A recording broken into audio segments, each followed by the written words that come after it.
የኢትዮጵያ ትብብር ንቅናቄ በኢትዮጵያ ስለ ታጋዮች ህብረት፣ ስለ ሽግግር ሂደትና ስለ ሽግግር መንግስት በሚሉ ርዕሶች ስላዘጋጀው ዙም ጉባኤ የወጣ ማስታወቂያ።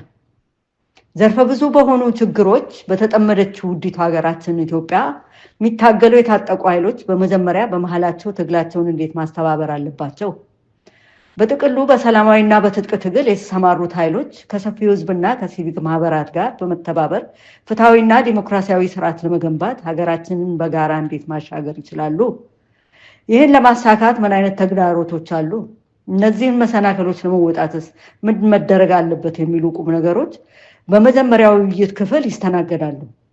ከዛስ ሁሉም ባለድርሻዎች ማለትም ስቴክሆልደርስ በእውን ያካተተ የሽግግሩ ሂደትና የሽግግር መንግስት እንዴትና በማንስ ሊመሰረት ይችላል የሚለው ሁለተኛው ውይይት ርዕሳችን ይሆናል።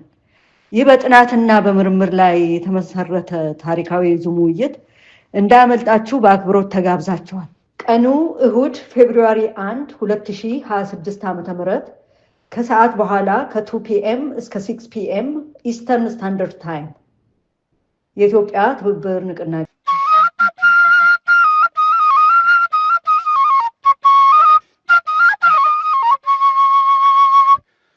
ሰላም ጤና ይስጥልን ተመልካቾቻችን፣ እንደምን ዋላችሁ እንደምን አመሻችሁ። ከአንከር ሚዲያ ዝግጅት ክፍል ያክብሮ ሰላምታችን እናቀርባለን። ለመላው የክርስትና እምነት ተከታዮች እንኳን ለብርሃነ ጥምቀቱ አደረሳችሁ እንላለን። በዓሉ የሰላም የፍቅር የደስታ እንዲሆንላችሁ በመመኘት ከዕለቱ የአንከር የመረጃ ክፍለ ጊዜ ጋር አብራችሁ እንድትቆዩ መንጋብዘው እኔ መሳይ መኮንን ከዚህ ከዋሽንግተን ዲሲ፣ ገለታው ዘለቀ ከቦስተን በጋራ በመሆን ነው። መልካም ጊዜ።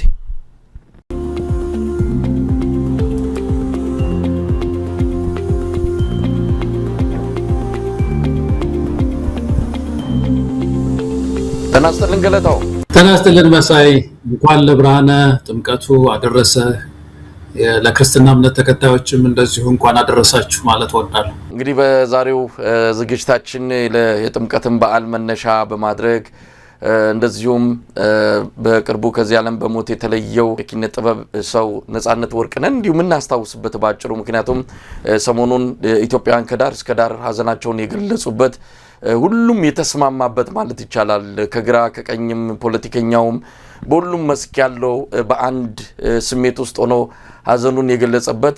ከቅርብ ጊዜ ወዲህ እንዲህ አይነት ስብዕና አይተናናቅም። አብዛኞቹ ወደ ፖለቲካው እየተጠጉ ማንነታቸው መጨረሻቸውን ታሪካቸውን እያበላሹ ሀዘናቸው ራሱ በቅጡ እንዳይሆን ያደረጉ ሞታቸውም እንደ ቀልድ የሚያልፉ ብዙ ታላላቅ ሰዎች አልፈዋልና የኪነ ጥበብ ሰው ኮሜዲያን ነጻነት ወርቅነህ ግን በተለየ ሁኔታ በኢትዮጵያን ዘንድ በአንድ ስሜት ውስጥ ሆኖ በሀዘን እንድንቀበለው ሞቱን ያደረገ ታላቅ የጥበብ ሰው ነው። ስለሱ ባጭሩ የምናነሳው ይሆናል።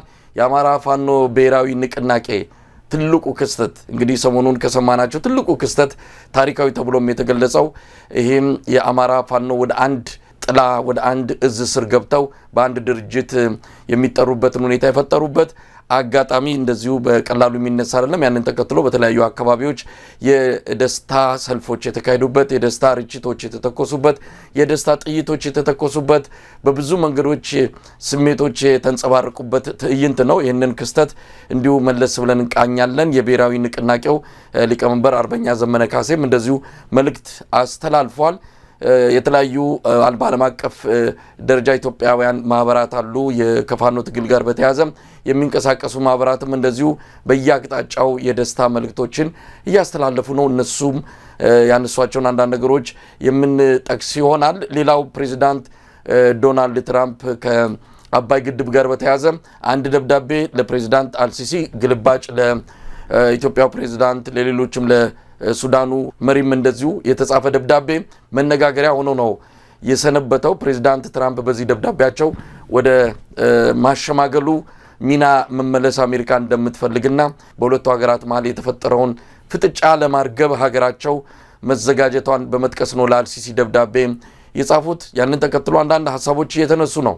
እሱንም ጉዳይ እንመለከተዋለን። የወልቃይትም ጉዳይ ተነስቷል። ወልቃይት በተለይም ደግሞ የአሜሪካው አምባሳደር ኤርቪን ማሲንጋ ወደ ወልቃይት ተጉዘው ወልቃይት ሰቲት ሁመራ ዞን አስተዳዳሪዎችን ካነጋገሩ በኋላ አንዳንድ ፍጥጫዎች ዳግም እያየሉ መጥተዋል። በተለይ ጌታቸው ረዳ የፌዴራል መንግስቱ የወልቃይት ሰቲት ሁመራ ዞን አስተዳደርን ሊያፈርስ ተዘጋጅቷል ወይም ደግሞ ሊያፈርሰው ነው በሚል የሰጠው መረጃ በወልቃይት ዞን አስተዳዳሪዎችም ሆነ በተለያዩ የአማራ ብልጽግና ሰዎችም ጭምር ቁጣን ያስከተለ ጉዳይ ሆኗል። እሱንም እንመለከታለን። ገለታው እንግዲህ በቅደም ተከተል ጉዳዮችን እያነሳን ሐሳብ እንሰጣለን፣ መረጃም ለህዝቡ እናቀርባለን ማለት ነው። ለተመልካቾቻችን ከጥምቀት በዓል እንጀምር። እንዴት ነው በዓሉ?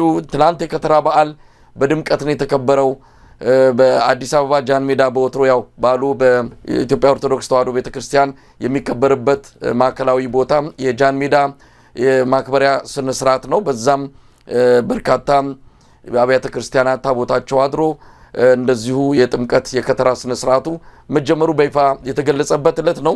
ከዚሁ ጋር ተያይዞ የተለያዩ ጉዳዮችም ተነስተዋል። በተለይም ከአልባሳት ጋር በተያዘ ከሰንደቅ ዓላማ ጋር በተያዘ ከፍተኛ ክልከላ ነበረ። በርካታ ወጣቶች ታስረዋል። በተለይ አዲስ አበባ አንዳንድ አካባቢዎች ላይ አፈናና አፈሳ እንደነበረ ነው የሰማነው። የኢትዮጵያ ኦርቶዶክስ ተዋሕዶ ቤተክርስቲያን የጠቅላይ ቤተ ክህነት ስራ አስኪያጅ ብፁዕ አቡነ ሳዊሮስ ጎንደር ነው ያሉት። እሳቸው ከሜዳቸው በፊት በዓሉን አስመልክቶ ያስተላለፉት መመሪያ አሳዛኝ ነው። ያው እሳቸው ካመጣጣቸው ጀምሮ መንፈሳዊ ተልእኮ እንደሌላቸው ፖለቲካዊ ግብ ሰንቀው ወደ ጠቅላይ ቤተ ክህነት ስራ አስኪያጅ እንደመጡ ይሄ ጋድ የወጣ ሀቅ ነው። ይህንን ማስተባበልም የሚችሉት አይደለም። በእያንዳንዱ አጋጣሚ የብልጽግናን አጀንዳ በማስረጽ ብልጽግናን ፖለቲካዊና የተለያዩ ፍላጎቶችን በኢትዮጵያ ኦርቶዶክስ ተዋሕዶ ቤተክርስቲያን ስር እንዲፈጸም የሚተጉና የሚሰሩ እንደሆነ ምዕመናን በደንብ የተረዱት ጉዳይ ነው። አሁንም በዓሉን ህዝቡ ተሳቆ እንዲያከብር የሚለብሰውን የሚያዘወትረውን ከምንም ከፖለቲካ ጋር ሳይያያዝ እምነቱን ብቻ ለማንጸባረቅ የሚገለገልባቸውን የተለያዩ አልባሳትን ጭምር ገደብ እንዲጣል ያደረጉ አባት ናቸው። ለማንኛውም በሳቸው ትዕዛዝ መሰረት ያንን ጥሰው ተገኝተዋል የተባሉ ወጣቶች ሲታፈሱና ሲታሰሩ እንደነበረ ለማወቅ ችለናል። ገለታው በዚህን ጀምርና ጠቅለል አድርገ አስተያየት ሰጥበት። በተለይ በዚህ በሃይማኖታዊ በሆነ በዓል ላይ ብዙ ጊዜ መሳይ እንነጋገራለን። እኛ ሃይማኖታዊ የሆነ ትንታኔ አንሰጥም። እዚህ የመንግስት ባለስልጣናትም ሲሰጡ እየተቃወምን ያለ ነው እና የጥምቀት በዓል ታሪክ መጽሐፍ ቅዱሳዊ ይዘቱ ምንድነው፣ መንፈሳዊ ይዘቱ ምንድነው የሚለውን አይደለም የምናነሳው። ለአድማጭ ተመልካቾች ነው መሳይ ይሄንን የምለው። እኛ አንድ ኢትዮጵያዊ ሃይማኖቱን ወጉንና ትራዲሽኑን ጠብቆ ማምለክ መብት አለው። መንግስት ለምን ነው እዛ ውስጥ የሚገባው? ለምን እየገባ ይሄን አድርግ ይሄን አታድርግ ለምን ይለዋል? አንድ ነገር ትራዲሽን ይሆናል፣ ልምድ ይሆናል። በጥምቀት ላይ የኢትዮጵያን ባንዲራ መያዝ ሲደጋገም ረጅም ጊዜ ሲደጋገም ባህል ይሆናል፣ ካልቸር ይሆናል። ያ በዓል ያለዛ አይደምቅም እና ያንን አንዱን ቀለሙን ሲያወጣበት ያ በዓል አይልም። በተለይ ደግሞ ባንዲራ መያዝ የኢትዮጵያን ባንዲራ መያዝ እንደውም ልታበረታታው መንግስት እንደው እያተመ ብዙ የኢትዮጵያ ባንዲራ ይዛችሁ ደስ ይበላችሁ እንደማለት ከዚህ ኢትዮጵያውያንን የመገንጠል ነገር ሲሰራ ያንን እንቃወማለን። ስለዚህ አንዱ ትልቁ ነገር ያነሳው ነገር መሳይ ይሄ አብይ አህመድ ከመጣ የምናየው ጉድ ነው። በደርግ ጊዜ ሃይማኖት የለኝም የሚል መንግስት እንኳን ያላደረገው እግዚአብሔር የለም የሚል ትምህርት ይዞ መጥቶ ደርግ ብዙ በሃይማኖት ተቋማት ላይ ፈተና ሲያመጣ እንኳን እንደዚህ አይነት ድፍረት አልነበረው። ይሄ መንግስት ግን ከመጣ ጊዜ ጀምሮ በተለይ በዚህ በጥምቀት የኢትዮጵያ ኦርቶዶክስ የአደባባይ በዓላት ላይ መስቀል እና እዚህ ጥምቀት ላይ ከባድ ችግር ወከባ ሲፈጽም ነው የሚያየውና በዓል እንዳይሆን እያደረገ ምዕመናንን እያስለቀሰ እያስከፋቸው ደስ ብሏቸው አምላካቸውን አምልከው ወደ ቤታቸው እንዳይሄዱ እያደረገ ነው ያለው። ቀጥሏል፣ ዛሬም ቀጥሏል እያደረገ ነው ያለው እና ይሄንን ኢትዮጵያውያን ተባብረን ታግለን ዜጎች በነፃነት በእውነት የሚያመልኩበትን ስርዓት መፍጠር አለብን።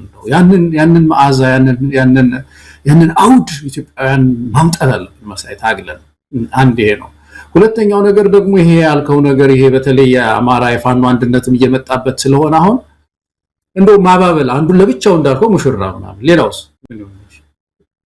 እንዴ በጣም እኮ ያስገርማል። ይሄ ቋንቋቸው ራሱ እኮ የሚያስገርም ነገር እኮ ሙሽራዬ ብሎ በአንድ ሀገር ውስጥ ያለን ማህበረሰብ በተለይ በአማራ ውስጥ ያለውን ለመከፋፈል ለመሞከር ይሄንን አማሮች የነቁበት ይመስለኛል። መቼም በዚህ የሚታለል ያለም አይመስለኝም። በዚህ የፈለገውን ያህል ውሃ ቢቸልስ በዚህ የሚቀዘቅዝ ትግል አለ ብዬ አላስብም።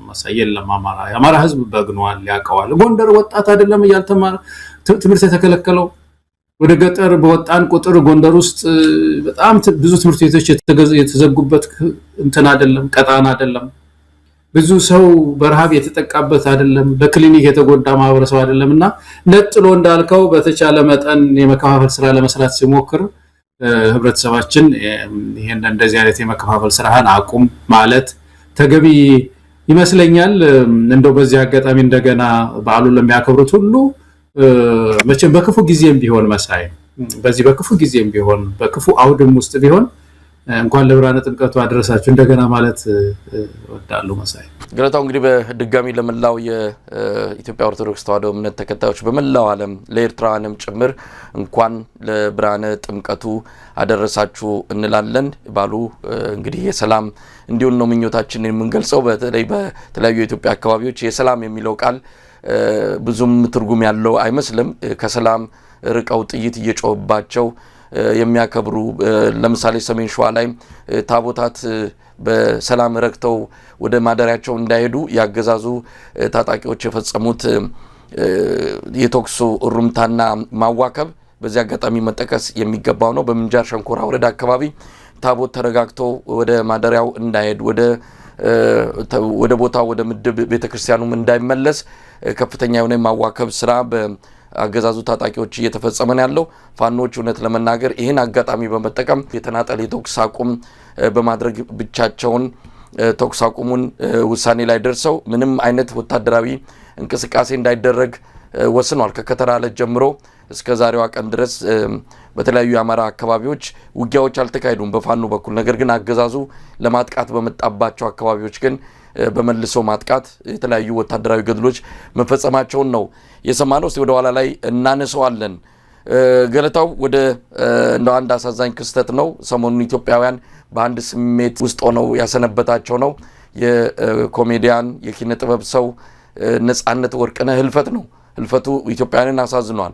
በፖለቲካ ልዩነት፣ በሃይማኖት ልዩነት፣ በጾታ በምን ሳይገደብ ሁሉም በአንድ አይነት ስሜት ውስጥ ሆኖ ነው የኮሜዲያን ነጻነት ወርቅነህን ሞት የሰማውና ስሜቱን የገለጸው።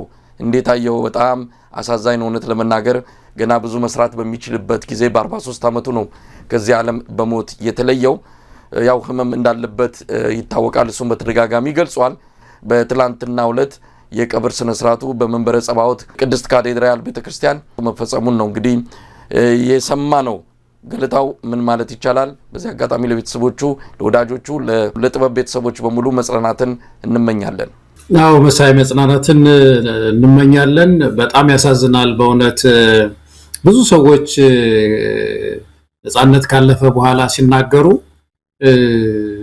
በጣም ያሳዝናል። በጣም ልዩ ጸጋ ያለው ሰው ነው መሳይ። ከፍቶትም እንኳን ሰው ለማስደሰት ብዙ ዋጋ የሚከፍል ሰው ነው። ሰዎች ሲናገሩ በጣም ልቤ ነው የተነካው መሳይ። በጣም ሰው እንዲደሰትለት እሱ ያለውን ህመሙን ሁሉ እየቻለ ሁልጊዜ ስቆ የሚኖር ሰው ነው።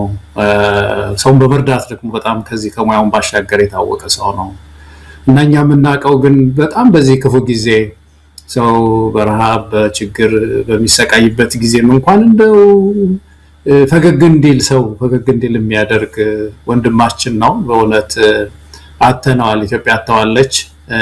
ሌላ ምን ይባላል እንግዲህ። መጽናናት ለቤተሰቦቹ ይሁን ከማለት ውጭ ምንም አንልም። ግን በጣም እኔም በግሌ ያሳዝኖኛል በእውነት መሳይ። አዎ ገለታው ብዙ ተብሏል እንዳልከው ነው። በሶሻል ሚዲያው ህፃን አዋቂው ምንድነው የትውልድ ልዩነት እንኳን ሳይፈጠር በሶስት ትውልድ ውስጥ በአያት እንደዚሁ በአባትና በልጅ በሶስቱም ትውልዶች ውስጥ በኩል ስሜት ሀዘኑ የተገለጸለት ታላቅ የጥበብ ሰው ነው። በቅርበት የምናውቀው ባይሆን እንኳን በጥበብ በርቀት በደንብ ስራዎቹን ስንከታተል ነው የቆየ ነው። እኔ በግሌ የሚያስቁ ጉዳዮች ከራቁኝ ሰንብተዋል። ያው ኢትዮጵያ ውስጥ ባለው አጠቃላይ ሁኔታ እንደው ለመሳቅም ሆነ ፈገግ ለማለትም የሚያስችሉ ጉዳዮችን በጣም እየደረቁ የመጣበት ጥበብ እየነጠፈ የመጣበት ኮሜዲያንም ስራቸውን ትተው በሌላ ተለያዩ ዘርፎች ውስጥ የተሰማሩበት ነው። ምክንያቱም ያለው ሁኔታ በጣም ጭጋጋማ ነው። ኢትዮጵያውያን ስሜታቸው የተነካበት ሁኔታ ነው። በዚህ መሀል ውስጥ ግን የሚያስቀኝ ቢኖር ነጻነት ወርቅነህ ነው። እውነት ለመናገር የቤተሰብ ጨዋታ የሚባል ኢቢኤስ ላይ የሚያስተላልፋቸው ፕሮግራሞች እንደው ዝም ብሎ ቀልድ ብቻም አይደሉ ቁም ነገርም አለበት እዛው የሚፈጥረው ነገር ተስፋዬ ካሳን በደንብ የምታውቀው ከሆነ እንዲህ አይነት ተስጦ ያለው ነው ተስፋዬ ካሳ እዛው ይፈጥራል እዛው በሚታየው ነገር መቀለድ የሚችል ሰው ነው ነፃነት እንዲህ አይነት ተስጦ ያለው ሰው ነው መሳቅ ሳትፈልግ የሚያስቅ ሰው ነው እንግዲህ የቀረቡት ሰዎች የሚጽፉትን የሚናገሩትን ተመልክተናል መቼም ሳር ቅጠሉ ነው ስለሱ እየጻፈ ያለው የሚናገሩት ነገር በሙሉ ሐዘን የሚባል ነገር ሰው ፊት ላይ ማየት አይፈልግም ችግር ማየት አይፈልግም ቶሎ ብሎ በቀልድ መቀየር የሚችል ከሆነ በገንዘብ መርዳት እንዲህ አይነት በእውነት ትልቅ ስብዕና ያለው ሰው እንዲህ በጠዋቱ በጊዜ መታጣቱ በጣም የሚያሳዝን ነው በድጋሚ ለሶስት ልጆቹ መቼም ልጆቹ እዚህ አሜሪካን ያሉት ለባለቤቱ ከባድ ሐዘን ላይ ነው ያሉት መጽናናትን እንመኛለን ለጓደኞቹ አንዳንድ ጓደኞቹ ረጅም ዓመታት አብሮት የዘለቁ ናቸው ከማንንም በላይ ሐዘን ሰብሯቸዋል ነፃነትን ማጣት እንደማንኛውም ሰው የሚቀበሉት አልሆነላቸውም ለነሱም ጭምር መጽናናትን እንመኛለን በአጠቃላይ ለጥበብ ቤተሰብ በሙሉ ይህንን የመሰለ ታላቅ የጥበብ ሰው ከጎን ሲጎድል የሚፈጠረው ክፍተት በግልጽ የሚታወቅ ነውና ያንን የተሰማችሁ በሙሉ መጽናናትን እንዲሰጣችሁ በዚህ አጋጣሚ መልካም ምኞታችንን እንገልጻለን ከዚህ በላይ ማለት የምንችለው ያለ አይመስለኝም ገለታው አዎ ይሄንን ነው ማለት የምንችለው መሳይ ያሳዝናል እንደነዚህ አይነት ሰዎች መቼም ጌጥ ናቸው በማህበረሰብ ውስጥ በተለይ እንደዚህ ህብረተሰብን የሚያዝናኑ ሰዎች በቀላሉ አይገኙም ለዛው አሁን የዚህ ወንድም ለዛው ዝም ብለህ በቀላሉ የምታገኘው ሰው አይደለም በሰው ልብ ውስጥ ነው የሚቆየው ልቡናችን ውስጥ አሁን ታስታውሳለህ ወንድማችን አለ ያለባቸው የሞተ ጊዜ አለባቸው ታስታውሳለህ አይደለም እሱ የሞተ ጊዜ ብዙዎቻችን ተሰብረን ነበር በጣም ስናድግ ትዝ ይለኛል የነበረን ሜሞሪ እና እንደነዚህ አይነት ሰዎች ትልቅ ዋጋ አላቸው በህብረተሰቡ ውስጥ እና ተጎድተናል ማለት ነው እንደ ሀገር እንዳልከው ግን ለሁሉም መጽናናት ይሁን ይሄን ነው ማለት የምንችለው ገለታው እንግዲህ በዚህ ሰሞን ከሰማናቸው ትልቅ ክስተቶች አንዱ የአማራ ፋኖ ብሔራዊ ንቅናቄ የተመሰረተበት ሁኔታ ነው ለብዙዎቻችን ስንጠብቀው የነበረ ይሄ ቀን መቼ ነው እውን የሚሆነው ብለን እንዲሁ በጭንቀትም በተስፋም በጉጉትም ስንጠብቀው የነበረ ክስተት ነው ጥር 9 ቀን 2018 ዓመተ ምህረት በለተ ቅዳሜ ከፋኖ መንደር የተበሰረው እነዛ የፋኖ ታጋዮች እነዛ በተለያዩ አውዱ ውስጥ ሆነው በተለያዩ አስተሳሰብ ውስጥ ሆነው አንድ የፋኖ መጠሪያ ይዘው ነገር ግን በአካይድና በተለያዩ መንገዶች ተለያይተው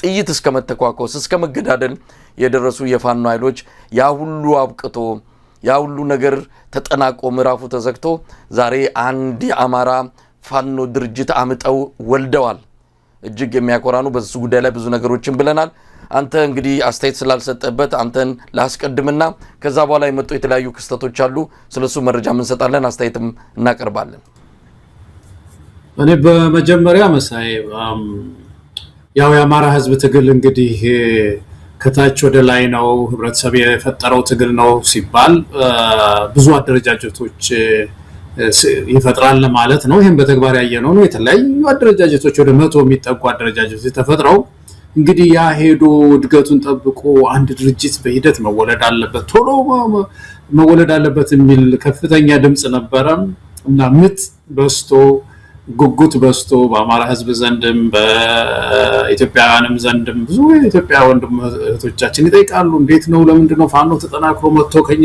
ጋራ ወደኛ ጥሪ ያደርግም ወይ የሚሉ አሉ ኢትዮጵያውያንና ሲጠበቅ የነበረው መጨረሻ ላይ ይሄ ፍሬ በመታየቱ እኔ በጣም ደስ ብሎኛል ሁሉንም እንኳን ደስ አላችሁ ማለት እወዳለሁ መሳይም ያንተንም ድካም አውቃለሁኝ honestly speaking ከዚህ ከሚዲያውን ባሻገር ይሄ ተቋም ይፈጠር ዘንድ ብዙ ስትጥር ነበር እንዳንተ ሌሎችም በጣም ብዙ ዋጋ የከፈሉ ሰዎች አሉ ግፊት በማድረግ ማለት ነው አንተ በቀጥታ ካሜራዎቹ ጋር ግንኙነት ስላለህ ብዬ ነው ያነሳው ሌሎችም እንደዚሁ መከራቸውን ሲያዩ የነበሩ እዚህ ሀገርም ሲሰበሰቡ የነበሩ ደብዳቤ ይጽፋሉ ኮሚቴ ይፈጠራል እና በጣም ተቸግሮ ነበር ዲያስፖራው እና ያ ጊዜ አልፎ አሁን ይሄንን ዜና በመስማታችን እንደ ኢትዮጵያዊነታችን ኮርተናል በእውነት በጣም ነው ደስ ያለኝ እንግዲህ ከዚህ በኋላ ይሄ ተቋም መሳሪያ ነው አይደለም እንግዲህ ድርጅት ይባላል ድርጅት ኢንስትሩመንት ነው መሳሪያ ነው አንድ ትልቅ ዓላማ አለ ትልቅ ግብ አለ ይሄንን ግብ ለመፈጸም የሚያስችል መሳሪያ ነውና ይሄንን መሳሪያ በአግባቡ ተጠቅሞ ፍኖተ ካርታውን አዘጋጅቶ የፖለቲካ ራዕዮትን በደንብ አርቅቆ አሳምሮ ይሄንን ትግል በአጭር ጊዜ ውስጥ ለድል ማብቃት ደግሞ ትልቁ ሁለተኛው ምዕራፍ ነው የሚሆነው ማለት ነው። የመጀመሪያው ምዕራፍ በእውነት በድል ተጠናቋልና እጅግ በጣም ነው ደስ ያለኝ መሳይ ታሪክ ስሰማ። ገለታው እንግዲህ ተቋም ነው እንዳልከው ተቋም መውለድ በጣም ከባድ ነው። አንዴ መሰረቱ ከተጣለ ከዛ በኋላ ስራዎቹ ብዙም የሚከብዱ አይደሉም። ያው ብዙም የሚከብዱ አይደለም ሲባል አልጋ ባልጋ ይሆናል ማለት አይደለም። ግን ተቋምን መሰረትን የመጣል ያህል ከባድ ነገር የለም። ያንን መሰረት ጥለዋል፣ ተመስርቷል። ፋኖ ችግር የለም ማለት አይደለም። ችግሮች አሉ፣ አሁንም ችግሮች ይመጣሉ። ይሄንን ተከትሎ ከውስጥም ከውጭም የደነገጡ በአላማው የማያምኑ ሲገቡም የነበራቸው የተለየ ተልዕኮ ያላቸው አሁንም ችግር ሆኖ መምጣታቸው አይቀርም። ዋናው ነገር መሰረቱ የተጣለበት ሁኔታ እንዴት ነው የሚጸናው የሚለው ላይ አሁን ይህንን ያመጡ አካላት በደንብ አስበውበት የሰሩት እንደሆነ በቅርበት እረዳለሁ። ያ እንደሚሆንም አምናለሁ። ነገር ግን ምንድነው አሁን ከዚህ ተቋም የምንጠብቀው? ምን መደረግ አለበት? እንግዲህ አንድ ሁኑ ተባለ፣ አንድ ሆኑ። አንድ የሆኑበት ሁኔታ ምንድነው? ተባበሩ ወይ ተሰባበሩ በሚለው ብቻ ግፊት አይደለም፣ ስለሚያስፈልግም ጭምር ነው። የአማራ ህዝብ አንድ ካልሆነ ለአገዛዞች እድሜ መቀጠል ትልቅ ሚና ነው የሚኖረው። ያንን ነው ከምንም በላይ ከሚሳኤልም በላይ ከድሮንም በላይ የአማራ ህዝብ የሚያስፈልገው የአማራ ፋኖ የሚያስፈልገው አንድነት የሚባለው መሳሪያ ነው። ያ እጁ ገብቷል፣ ታጥቆታል። ከዚህ በኋላ ብዙ ስራ ያስፈልጋል። ግን ጥንቃቄውንም አጠቃላይ ሁኔታውንም ተረድተው ምክንያቱም ተስፋ ያደረገው የአማራ ህዝብ ብቻ አይደለም፣ በፋኖ ትግል የኢትዮጵያ ህዝብ ጭምር ነው። ትናንትና ይሄ ከተበሰረ በኋላ ጥር 9 ቀን ማለት ነው ደስታቸውን የሚገልጹት በአማራ ክልል ብቻ ያሉ ኢትዮጵያውያን አይደሉም፣ በየቦታው ነው። ለኛ የሚደርሰን የስልክ መልእክት እንዲሁ ሲከታተለው ነው የነበረው። ከፍተኛ ቁጥር ያለው ከተለያዩ የኢትዮጵያ አቅጣጫዎች ደስታቸውን የገለጹት ቀላል የሚባል አይደለም። ስለዚህ ትልቅ ኃላፊነት ተሸክመዋልና የፋኖ አመራሮች ዝም ብለው እንደው ወንዝ ዳር በተገኘው ሁኔታ ብቻ የሚጣሉና የሚለያዩ እንዳይሆኑ ከወዲሁ ጥንቃቄ አድርገው እንደሚሄዱ ተስፋ እናደርጋለን። ግን ምን ይጠበቃል ነው ገለታው? ምንስ ማለት ነው እንዲህ አይነቱ አንድነት መምጣቱ? የመጀመሪያው ነገር አሁን ይሄ አንድነት የመጣው በህዝብ ግፊት ነው። የህዝብ ግፊት የትግሉ ደረጃ ራሱ ትግሉ ደረጃውን ጠብቆ እየጋለ ሲመጣ ይህ ቦይሊንግ ፖይንቱ የግድ አንድ ድርጅት የሚወለድበት ምዕራፍን ፈጥሯል። ስለዚህ በመካከል እነዚህ አሰናካይ የሆኑ ወይም ደግሞ ከትግሉ ጋር መሄድ የማይችሉ የሚያስመስሉ ምናምንን ሁሉ እያገለለ እያንገዋለለ መጥቶ መጨረሻ ላይ ይሄ ድርጅት እንዲወለድ ሆኗል። ግን እንዳልከው አሁን ትልቅ ነገር እንግዲህ ምንድነው ከዚህ ድርጅት የሚጠበቀው? አንደኛ ይሄ የፋኖ እንቅስቃሴ ያለውን ህዝባዊ መሰረት ስናይ፣ ሰፊ ህዝባዊ መሰረት ስናይ በምስራቅ አፍሪካ ላይ በተለይ እዚህ አፍሪካ ቀንድ በምንለው ላይ አንድ ራሱን የቻለ የኃይል ማዕከል እንደሆነ ራሱን ማወቅ ያለበት ይመስለኛል። መሳይ ካለው የህዝብ ድጋፍ የተነሳ የህዝብ ድጋፍ ትልቅ መሰረት ነው ለፖለቲካ እና የፖለቲካ ጥያቄው የለውጥ ጥያቄው በአጠቃላይ በምስራቅ አፍሪካ ላይ አሁን ባለው ሁኔታ አንድ የፓወር ሴንተር እንደሆነ ራሱን በደንብ በዚህ ልዕልና በዚህ ከፍታ ላይ ማየት ይኖርበታል የሚል ነገር አለኝ። ሁለተኛው ከዚህ በኋላ የሚኖረው ትላልቅ ነገር ግዙፍ ስራ ምንድነው? አንዱ ይሄ ተቋም የፖለቲካ ጥያቄን አርቲኩሌት የማድረግ ነገር ነው መሳይ። ይሄ በጣም ትልቅ የቤት ስራቸው ይመስለኛል። ትልቅ የቤት ስራቸው ነው። አንዳንድ ጊዜ ከመፈክር ያለፈ በትግል ጊዜ በተለይ ወታደራዊ እንቅስቃሴ ጊዜ የሚያግዙ የመፈክሮች ሊኖሩ ይችላሉና ሳይመረመሩ ግን በኋላ ባዶ ሊሆኑ ይችላሉና ግን የፖለቲካ ክፍሉ በደንብ ይሄንን የፋኖን ፍኖተ ካርታ ሊያረቀው ይገባል። ጥያቄው ምንድነው? የአማራ ጥያቄ፣ የኢትዮጵያ ጥያቄ ምንድነው? ፊውቸሩስ ምንድነው? የትግሉ አቅጣጫ ምንድነው? የሚለው ላይ ሰፊ የሆነ ጥናት ሰፊ የሆነ ሮድማፕ ማዘጋጀትን ይጠይቃቸዋል መሳይ። ያ አሁን የተጀመረው የፖለቲካ ድል ሰስቴን የሚያደርገው እሱ ስለሆነ ወደም የሚወስደው እሱ ስለሆነ ይሄን ማርቀቅ ኢትዮጵያን በሚመለከት ጥሪን አሊያንስን በሚመለከት የአማራ ጥያቄን አርቲኩሌት በማድረግ ረገድ ሰፊ ስራ መስራት መቻል ይኖርባቸዋል። አንዱ ያ ነው። ሁለተኛው ወታደራዊ እንቅስቃሴውን በአግባቡ መምራት ነው። መሳይ እንግዲህ ከዚህ በኋላ ወታደራዊ እንቅስቃሴው የፖለቲካ ካፒታል አግኝቷል፣ ታጥቋል። ስለዚህ ይሄንን ወታደራዊ እንቅስቃሴ በአጭር ጊዜ ውስጥ ግቡን እንዲመታ ለማድረግ ስትራቴጂዎችን ነድፈው ጥሩ አሁን ጀነራል ተፈራም አመራር ይሄንን ቦታ በመያዛቸው በጣም ነው ደስ ያለኝ። ብስለት ያለበት ስራ እንደተሰራ አይቻለሁኝ። ሲሰጡት የስልጣን ክፍፍልም መግለጫቸውንም ሳይና ስለዚህ ወታደራዊ እንቅስቃሴውንም ለድል የማብቃት ስራ ከዛሬ ጀምሮ ይጠብቃቸዋል ማለት ነው። በዚህ ሁኔታ ውስጥ የአማራ ህዝብ እንዳይቆይ ከዚህ በኋላ የኢትዮጵያን አላያንስም ጥሪ ደግሞ በቅርቡ እንዲመጣ ምክንያቱም ይሄ የጋራው ቤታችን አካባቢ ብዙ ጊዜ ያልነው መሳይ ፋኖ አንድ ድርጅት ፈጥሮ እንደው አገር ለመመስረት አይደል ወይም ደግሞ አማራን ነፃ አውጥቶ ባህር ዳርን ይዞ ቁጭ የሚልበት አውድ የለም ኢትዮጵያ ውስጥ። ዋናው ችግር ያለው 4 ኪሎ የሁላችን እንደውም በመግለጫቸው ላይ አንድ ጥሩ ቋንቋ ተጠቅመዋል መሳይ። ምንድነው አንድ ሹልቀንድ ያለው ነው ያሉት። ያንንም እየወጋ የሚለው ነገር እኮ በደንብ ነው የገለጹት። ያልወጋው ሰው ኦሮሞን ይወጋዋል። ጥሩ አገላለጽ ነው። የአፍሪካው ቀንድ ሹልቀንድን ያሉት አብይ አህመድን ሲገልጸው መግለጫው ላይ በጣም ጥሩ ነው። መቼም የተነካ ሰው እኮ ቃል ይወጣዋል እና ገብቷቸዋል። በጣም ስለተነኩ ገብቷቸዋል እና ያ ነው ያ ሁሉንም የሚገጭ ስለሆነ እነዚህ የተገጩ ኃይሎች መተባበር አለባቸው። ለዚህ ደግሞ ፋኖ ድርሻው ሰፊ ነውና አንዴ ነው። ሌሎች ደግሞ ኃይሎች በኦሮሚያ ውስጥ ያሉ፣ በትግራይ ውስጥ ያሉ፣ ደቡብ ውስጥ ያሉ የፋኖን ፈለግ መከተል አለባቸው። እንደዚህ ተበጣጠሰ ትግል ያለበት አካባቢ ማለት ነው። እየተሰባሰቡ እነሱም ለድርድርም ለመተባበርም እንዲመቹ ራሳቸው እንዲመቹ አድርገው መቅረብ ያለባቸው ይመስለኛል። እና በአጠቃላይ የፖለቲካ ስራ አለበት፣ ትልቅ የፖለቲካ ስራ። አንዳንድ ጊዜ ድርጅቶች ይመጡና መሳይ የህዝብ ጥያቄ ያልሆነውን የህዝብ ጥያቄ አድርገው ይመጣሉ፣ ወይም ደግሞ ሳያጠሉት ይመጡ አርቲኩሌት ሳይደረግ ጥያቄ ይመጣል።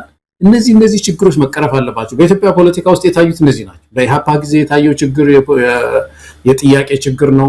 የፖለቲካ ጥያቄ አርቲኩሌት የማድረግ ችግር ነው። በደርግ እንደዛ ነው። አሁን ኢትዮጵያ ትቅደም አለ ደርግ ጊዜ ማን ይከተል ነገር ኢህአዴግ መጣ። የብሔር ብሔረሰብና ህዝቦች ምናምን ብሎ እነሱ ናቸው ቤት የሚሰሩት አለ። እሺ ብሔር የምትለው አማራ፣ ትግሬ ምናምን ነው። ብሔረሰብና ህዝብ እነማን ናቸው ሲባል ከስንት ዓመት በኋላ ፌዴሬሽን ምክር ቤት መቀመጫ የላቸው። እነማን ናቸው? የትን የሰፈሩት? እሺ ቆይ ሲሰፈር አሁን ብሔረሰብ የሚባል የሰፈራል ወይ በኢትዮጵያ ውስጥ ተብሎ ሲፈልግ የለም። ታዲያ ለምን 3 አድርጋችሁ አስቀመጣችኋቸው? እንደዚህ አይነት በጣም ከባድ ስህተት ይፈጸማል እና ጥያቄውን የፖለቲካ ጥያቄውን በደንብ በማብላላት ረገድ አማካሪም ይዘው አድቫይዘሪ ግሩፕ ነገር ይዘው ይሄን የፖለቲካ ስራው መስራት ያለባቸው ይመስለኛል። መሳይ ገለታው ጥሩ ሐሳብ ነው። እንግዲህ ይሄን ሁሉ አስበው ብዙ ነገር መርምረው ብዙ ነገር ፈትሸው ከራሳቸው ስህተትና ከራሳቸው ጥንካሬ ብዙ ትምህርቶችን ወስደው ይህንን ተቋም እንደመሰረቱ ምንም ጥርጥር የለውም። እንዳልከው ክፍተቶች እንዳይፈጠሩ በተለይም ደግሞ ትልቅ አደራ ስለተሸከሙ ይሄ አደራ በተለያዩ ምክንያቶች እንዳይጨናገፍ ከማንም በላይ ኃላፊነት አለባቸው። አንድ ግለሰብ አይደሉም። እያንዳንዳቸው ራሳቸውን በከፍታ ላይ ማስቀመጥ አለባቸው። በኢትዮጵያ ደረጃ ብቻ ሳይሆን ምስራቅ አፍሪካ ላይ ሁነኛ ኃይል ሆኖ እየወጣ ነው ፋኖ። እውነት ለመናገር ይህንን ለማጋነን አይደለም። አሁን በአሁኑ ሰዓት በተሻለ ዝግጅነት፣ በተሻለ ጥንካሬ፣ በተሻለ ተልዕኮ ጠንካራ ተቋም የፋኖ ተቋም ነው። የአብይ አህመድ ሰራዊትም አይደለም። የአብይ አህመድ ሰራዊት ቅጥረኛ ሆኗል። ለተባበሩት አረብ ኤሚሬትስ ያደረ የአብይን ዙፋን ለማስጠበቅ የተመሰረተና የሚንቀሳቀስ ተቋም ነው። ኢትዮጵያ የሚጠብቅ ኢትዮጵያን የሚያድን አይደለም። ስለዚህ ፋኖ ከዛ የተሻገረ ዓላማና ራዕይ ሰንቆ መነሳት አለበት። እንደዛም እያደረጉ እንዳለ በመግለጫቸውም በደንብ ነው የጠቀሱትና ኃላፊነታቸውም ከምንም በላይ ኃላፊነታቸውና ከፊት የሚጠብቃቸውን ነገር ከተረዱ አክብደውና በደንብ አድርገው አግዝፈው ካዩት ለራሳቸውም ለአእምሮም ለስነ ልቦናም ብቁ የሆነ ዝግጅት አድርገው የሚገቡበት እንደሚሆን ይታመናል። ያንን ነው የምንጠብቀው። በተረፈ የሚጎነትል አይጠፋም። አሁንም ከወዲሁ ያው አንድነት ሲመጣ ሚንጫጫ ብዙ ነው። አገዛዙ መንደር ብቻ አይደለም። ከወዲሁ እየተንጠባጠቡ የወረዱ ቅርብ ወራጆች እነዚህ አሁንም በተወሰነ ደረጃ የመጣውን አንድነት ለማጠልሸትና የተለያየ ስያሜ የተለያየ የማናጋትና የመበጥበጥ ስራ መስራታቸው አይቀርም። በተለይ በዚህ በማህበራዊ ሚዲያ በተስፋፋበት ዘመን ብዙ ነገሮችን ልናይ እንችላለን። በኤአይ ቪዲዮ በተለያዩ ድምጽ በማስመሰል አገዛዙም እንደዚሁ የሚቆጣጠራቸው የቴሌኮሙኒኬሽን መሳሪያዎች አማካኝነት አንዳንድ ነገሮችን ወደፊት ሊያመጡ ይችላሉ። ያንንም በደንብ ነቅቶ በመጠበቅ የመጣውን አንድነት የመጣውን ተቋም ማጽናት ይገባል።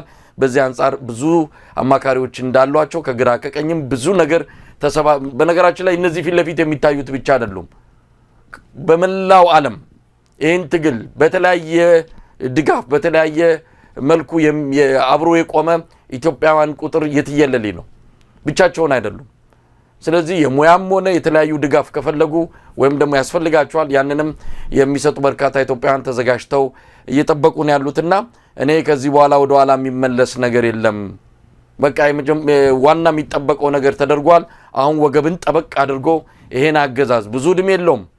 እውነት ለመናገር አስክሬን ነው ይዘን የምንዞረው ብለዋል ብዙዎቹ የፋኖ አመራሮች። አማራ ክልል ላይ ብልጽግና የሚባል አስክሬን እጃችን ላይ ወድቋል፣ መቅበር አቅቶን ተሰቃየን ያሉት ይኸው እንግዲህ አንድነታችሁ መጥቷል፣ ይህንን አስክሬን ወስዳችሁ ቅበሩት ነው። ሌላ ከዚህ በላይ የሚባል ነገር የለም። ከዚህ በተረፈ ደስታቸውን የገለጹ ኢትዮጵያውያን ስናስተናግድ ነው የቆየ ነው። በተለያዩ አካባቢዎች ባህር ዳር ላይ የዛን ሁለት ምሽት የርችት ተኩስን የተተኮሰው በተለያዩ የሰሜን ሸዋ አካባቢ በጎጃምም እንደዚሁ አደባባይ ወጥተው ሁሉ ደስታቸውን የገለጹ እንዳሉ ነው በቪዲዮ ጭምር ተደግፎ የመጣው መረጃ የሚያሳየው። ከዚህ ባሻገር የተለያዩ ድርጅቶችን በመላው ዓለም የሚገኙ የደስታ መግለጫ አስተላልፈዋል። ከአማራ ዲያስፖራ ግሎባል ፎረምም እንደዚሁ መግለጫ ተሰጥቷል። የደስታ መግለጫ ነው። ይሄ ጊዜ እንዲመጣ ላደረጉ ግለሰቦችና የተለያዩ ተቋማት ምስጋና የቀረበበትን መግለጫ እንደዚሁ ደርሶናል። ሌላው ከዓለም አቀፍ የአማራ ህብረት ግሎባል አማራ ኮአሊሽን ከተሰኘው እንደዚሁ ስብስብም የደስታ መግለጫ መውጣቱን የተከታተልኩት እንደዚሁ መግለጫውንም ለኛ ልከውልናል። ደስታቸውን የገለጹት የብዙዎች ጥረት ውጤት መሆኑን በመጥቀስ ምስጋናና የደስታ መግለጫ ያስተላለፉበትን ነው እንደዚሁ ያደረሱን። አሁን ብዙ አማሮች ስታነጋግራቸው ምንድነው የሚሉት? የአማራ ህዝብ ለድል የሚያበቃው ነገሮች ሁሉ ከባቢው ተመቻችተዋል። ህዝባዊ ድጋፍ ነው አለው በሰፊው። ራሱ ትግሉ የተፈጠረው ከታች ነው። የሚያስፈልገውን አቅርቦት አቅርቧል። ህዝቡ ውጭ ሀገር ያለውም አገር ቤትም ያለው ሁሉም አቅርቧል። የጎደለው ነገር አንድ ነው። እሱ ምንድነው? አንድ የተባበረ ሊደርሺፕ ነው የተቸገር ነው። በእርግጥ እውነት ነው ትግሉ ከታች ስለመጣ ዝም ብሎ በአንድ ጊዜ እንደው ከፍተኛ ተቋም መውለድ ያስቸግራል። ግን ያም ሆኖ ደግሞ እየዘገየ መጣ። በዚህ መካከል የአማራ ልጆች ሳይማሩ ቀሩ። ወጣቶች ትምህርት አይማሩም፣ ህፃናት ትምህርት ቤት አይሄዱም። ማህበራዊ አገልግሎት ተቋርጧል፣ ንግድ ተቋርጧል። ስለዚህ የአማራ ህዝብ እስካችሁ እየተቀበረ ነው ያለው የሚለው ነገር የብዙ ኢትዮጵያውያን የብዙ የአካባቢ ተወላጆች አማሮች ሀሳብ ሆኖ ነበር መሳይ። ስለዚህ በዚህ መካከል እንግዲህ አንድ ትልቅ ችግር ተፈታ፣ ተቋሙ ተወልዷል ሲባል እንዴት ደስ አይላቸው? እንዴት ደስ አይልም? አንድ ምዕራፍ እኮ ተጠቃለለ ማለት ነው። ውጭ ሀገር ያለውም እኮ ትግሉን ለማገዝ ሲነሳ በየትኛው ቋት ነው ምልከው? እንዴት አድርጌ ነው ፋኖን ማግዘው ሲል እኮ ቻናል አያገኝም እኮ። በቃ በየትኛው መንገድ ማአት ብትስጣሽ አደረጃጀቶች ናቸው ያሉት፣ የትኛው ጋር ላግዝ የሚለው ነገር በጣም ያስቸግረዋል። አሁን ሁሉ ነገር መስመር ስለያዘ የውጭ አደረጃጀቱንም ፋኖ አሁን መስመር ስለሚያስይዘው ይሄ ተቋም እርዳታዎችም ድጋፎችም በዚህ መስመር ያልፋሉ የሚለው ነገር በራሱ ሪሶርስን ለማሰባሰብ የሚያስፈልገውን ሪሶርስ ለማሰባሰብ ብዙ ችግር ነው የፈታው። ከዚህ የተነሳ ነው የብዙ ሰው ደስታ ብዬ የማስበው። ልክ ትግሉ ያሸነፉ ያህል ነው በጣም ብዙ ሰው የተሰማው። አይ ሆፕ ይሄ ነገር እንግዲህ ፍሬ አፍርቶ በቅርቡ መሳይ ከሌሎች ኢትዮጵያውያን ወንድም እህቶቻችን ጋር ሆነው ሁሌ የምንናፍቀው ነገር መሳይ በጣም የምንናፍቀው ነገር አላያንስ ነገር ተፈጥሮ እንደው ኢትዮጵያ ቢነጋላት በእውነት እንደው ብያስባለሁ። አሁን በዚህ እንደው እንዲሆኑ መቀጠል አይቻልም እኮ መሳይ። ኢኮኖሚ ጉዳይ ስናየው፣ ኑሮውን ጉዳይ ስናየው፣ ህብረተሰቡን ብሶት ስናየው ሊበቃ ይገባልና እነዚህ የተደራጁ ኃይሎች ሁሉ ልክ እንደፋኖ በሌላም አካባቢ ያሉት የተጠናከሩ ወደ አንድነት መምጣት ይኖርባቸዋል። ገለታው እንግዲህ የአማራ ፋኖ ብሔራዊ ንቅናቄ ምስረታን ተከትሎ ከያቅጣጫው የሚመጡ መልእክቶችን በተለይም ደግሞ የንቅናቄው አመራሮች ከህዝቡ ምን ይጠብቃሉ ያው በመግለጫቸው የተጠቀሱት አለ ለተለያዩ የህብረተሰብ ክፍሎች ያስተላለፉት መልእክት አለ ለዓለም አቀፉ ማህበረሰብ እንደዚሁ የተናገሩት አለ ያንን አስመልክቶ ሰፋ ያለ ቃል መጠይቅ እንደሚሰጡ ቃል ገብተዋል እሱን እንከታተላለን በጣም ወሳኝ ነው ጥንቃቄ ይደረግ የሚለውን ነገር በተመለከተም ከተለያዩ ወገኖች ጋር እንደዚሁ ስንወያይ የነበረውን ሁኔታ በጣም የሚያስታውሱት ነው ብዙ ውጣ ወረዶች እንዳለፉ ያንን ግን ወደ ግብና ውጤት ለመቀየር አሁንም ጠንክሮ መስራት እንደሚገባ በተለይም ደግሞ ከትርክት አንፃር ይሄ መረጃ ከማቀበል ከተለያዩ እንቅስቃሴዎች አንፃር አሁን ድርጅት መልክ ስለያዘ ዝም ብሎ የተበታተነና የተበጣጠሰ የመልእክት ወይም ደግሞ ትርክት መኖር የለበትም ከአንድ ቋት የሚወጣ መሆን ይገባዋል ለዚህም ለዛም መግለጫ የሚሰጡ ለዚህም ለዛም መረጃ የሚያሸልቁ ሰዎችን ወዲያውኑ ወደ ሀዲዱ ወደ ሰልፉ ማስገባት የተቋሙ ተቀዳሚ ተግባር መሆን አለበት አገዛዙ በግራ በቀኝም መወጥወጡ አይቀርም በዚህም በዛም የሆኑ ነገሮችን ማድረጉ አይቀርም ለዛ ነገሮችን ዝግ አድርጎ አንድ ወጥ የሆነ አመራር ማዕከላዊነቱን የጠበቀ አሰራር ሊከናወን ይገባል ወታደራዊ ትግል ነው ወታደራዊ ትግል ላይ ብዙ ጥንቃቄዎች የሚያስፈልጉ እንደሆነ ይታመናል የሚታገሉትና ባላንጣቸው የአብይ አህመድ አገዛዝ ነው ምንም ይሉኝታ የሌለው ኢትዮጵያን ለማጥፋት እስከ መጨረሻው ለመሄድ ምሎ የተገዘተ ይሄንንም በአደባባይ የሚናገር በጣም ጨካኝ አረመኔ አገዛዝ ጋር ነው የሚዋጉት በጣም ትልቅ ኃላፊነትና ትልቅ አደራ ተሸክመው በጥንቃቄ ይሄንን ማድረግ ይገባቸዋልና አንዳንድ የጥንቃቄ ነገሮች በተለይም አሁን እንደሰማነው ከሆነ ሁሉም ነገር በአንድ ድርጅት ነው የሚከናወነው የህዝብ ግንኙነቱም በአንድ ድርጅት ነው ከዚህ በኋላ በዚህም በዛም በግራ በቀኝም እየወጡ መግለጫ መስጠት አይኖርም በዚህም በዛም የሚደረግ ወታደራዊ ትእዛዝ ስምሪት አይኖርም ከአንድ ቋት ነው የሚመጣው ይሄ ነው እንግዲህ የድርጅቱ ዋና ተልእኮና የተመሰረተበትም ዓላማ እስቲ ገለታው በዚህ አንፃር ምን ማለት ይቻላል አሁን እንግዲህ ድርጅት ያስፈልገው ይሄ እነዚህ ችግሮች ለመቀነስ ነው የተወካይ ብዛት መግለጫ ሰጪ ብዛት የአማራ ፋኖ የትግል አይዲዮሎጂ ይሄ ነው ይልሃል አንዱ እንዳልከው ሌላው ደግሞ ይሄ ነው ያለው ይልሃል አንዳንዱ ደግሞ የፋኖን ትግል ማጠልሸት የሚፈልገው ያንዱን ይቀማና ወስዶ አማራ ፋኖ እንደዚህ ያለ ብሎ ይላል እና ይሄ ሁሉ መታረም አለበት የፐብሊክ ሪሌሽን አለ ከዚህ በኋላ የፐብሊክ ሪሌሽኑ ወይም ህዝብ ግንኙነቱ የድርጅቱን አቋም እየወጣ አርቲኩሌት እያደረገ ያቀርባል ያዛ ባሻገር ግን ፋኖ አሁን በተለይ አሁን ትግሉን እንትን ሲያረቀው በተለይ አንዳንድ የቸኩ ቃላቶች አሉ መሳይ እንደዚህ ብሔራዊ እና ብሔርተኝነት ወዘተርፈ የሚባል አባባል እሱ ያረጀ ነው አንደኛ ሁለተኛ የአማራ ህዝብስ ጥያቄ አሁን አገር ስጡኝ አይደለም ወይም ደግሞ የራሴ ክልል ፍጠሩልኝና በዛ ክልል ላይ አማራ የሆነ ሰው ያስተዳድረኝ ሌላን ሰው ነቅሽ ላውጣ ከክልሉም አይደለም እንደዚህ አይነት ጥያቄ የለውም አማራ እንደውም ከክልሉ ውጪ ያሉ በማንነታቸው የተጠቁ ነው አንዱ የአማራ ህዝብ ጥያቄ ስለዚህ ይሄንን እነዚህን ጥያቄዎች የማጥራት ስራ መሰራት አለበት ፋኖ ላይ የሚለው ነገር እኔ በጣም ዋና ጉዳይ አንከር ይመስለኛል ወደፊቱ አሁን በተለይ ይሄ ፖሊሲ ጥናት ምርምር እስክንድር ጎበዝ ነው በዚህ ነገር ላይ እሱ ያን ቦታ እንዳያዘ ስላየሆኝ ነው እንደዚህ አድርገው ጥሩ ሮድ ማፕ ያመጣሉ ብዬ አስባለሁ ግን ጥንቃቄው ከሁሉም በላይ ትልቁ ጥንቃቄ እንግዲህ አንድ ድርጅት ሲሆን ደግሞ ያው እንግዲህ የተለያዩ ዲስአድቫንቴጅስ ምንላቸው አሉ አይደለም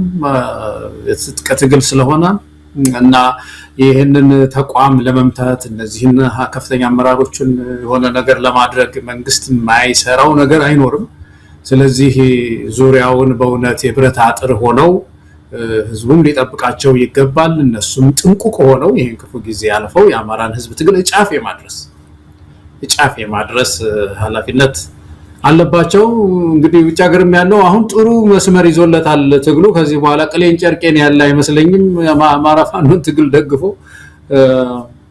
ለድል መብቃት ነው እንግዲህ እዛ አንድነት ከመጣ ውጭ ያለው አንድነት የማይመጣበት ምንም ምክንያት የለም ሁሉ ጊዜ ሰበብ ምክንያቱ እዛኮ ስለተለያዩ ነው እዚህም የተለያዩ ድርጅቶች እየተፈጠሩ ያሉት የሚል ነው አሁን ሰበብ ምክንያት የለም እዛ አንድ ሆኗል እዚህ አንድ ማይሆኑበት ምንም ምክንያት የለም እዚህም ሰብሰብ ብላችሁ ዲፕሎማሲውን የገንዘብ አስተዋጽኦን ሁሉም ነገር በአንድ መልክ እንዲዝ ምክንያቱም ሰው ለየድርጅቱ እጁን እየዘረጋ አቅምም እያጠረው ነውና አሁን ሰብሰብ ብላችሁ ጉልበት አጠራቅማችሁ ፋይናንሱንም ዲፕሎማሲውንም በአንድ ወጥ በሆነ ተቋም ውስጥ ማስኬድ የሚቻልበት እድል መጥቷልና ያን እንድታደርጉ እንግዲህ በውጪ የሚገኙ ዳያስፖራዎች ኢትዮጵያውያን የአማራ ተወላጆች ይህንን አሰላለፍ ከዚህ ከመጣው ድርጅት ጋር ማድረግ ይገባቸዋል ማለት ነው። ገለታው እንግዲህ ይህን ተከትሎ በተለያየ መልኩ የመጣ አንዳንድ ክስተቶች አሉ። በተለይ የክልሉ ባኖ የአገዛዙ ታጣቂዎች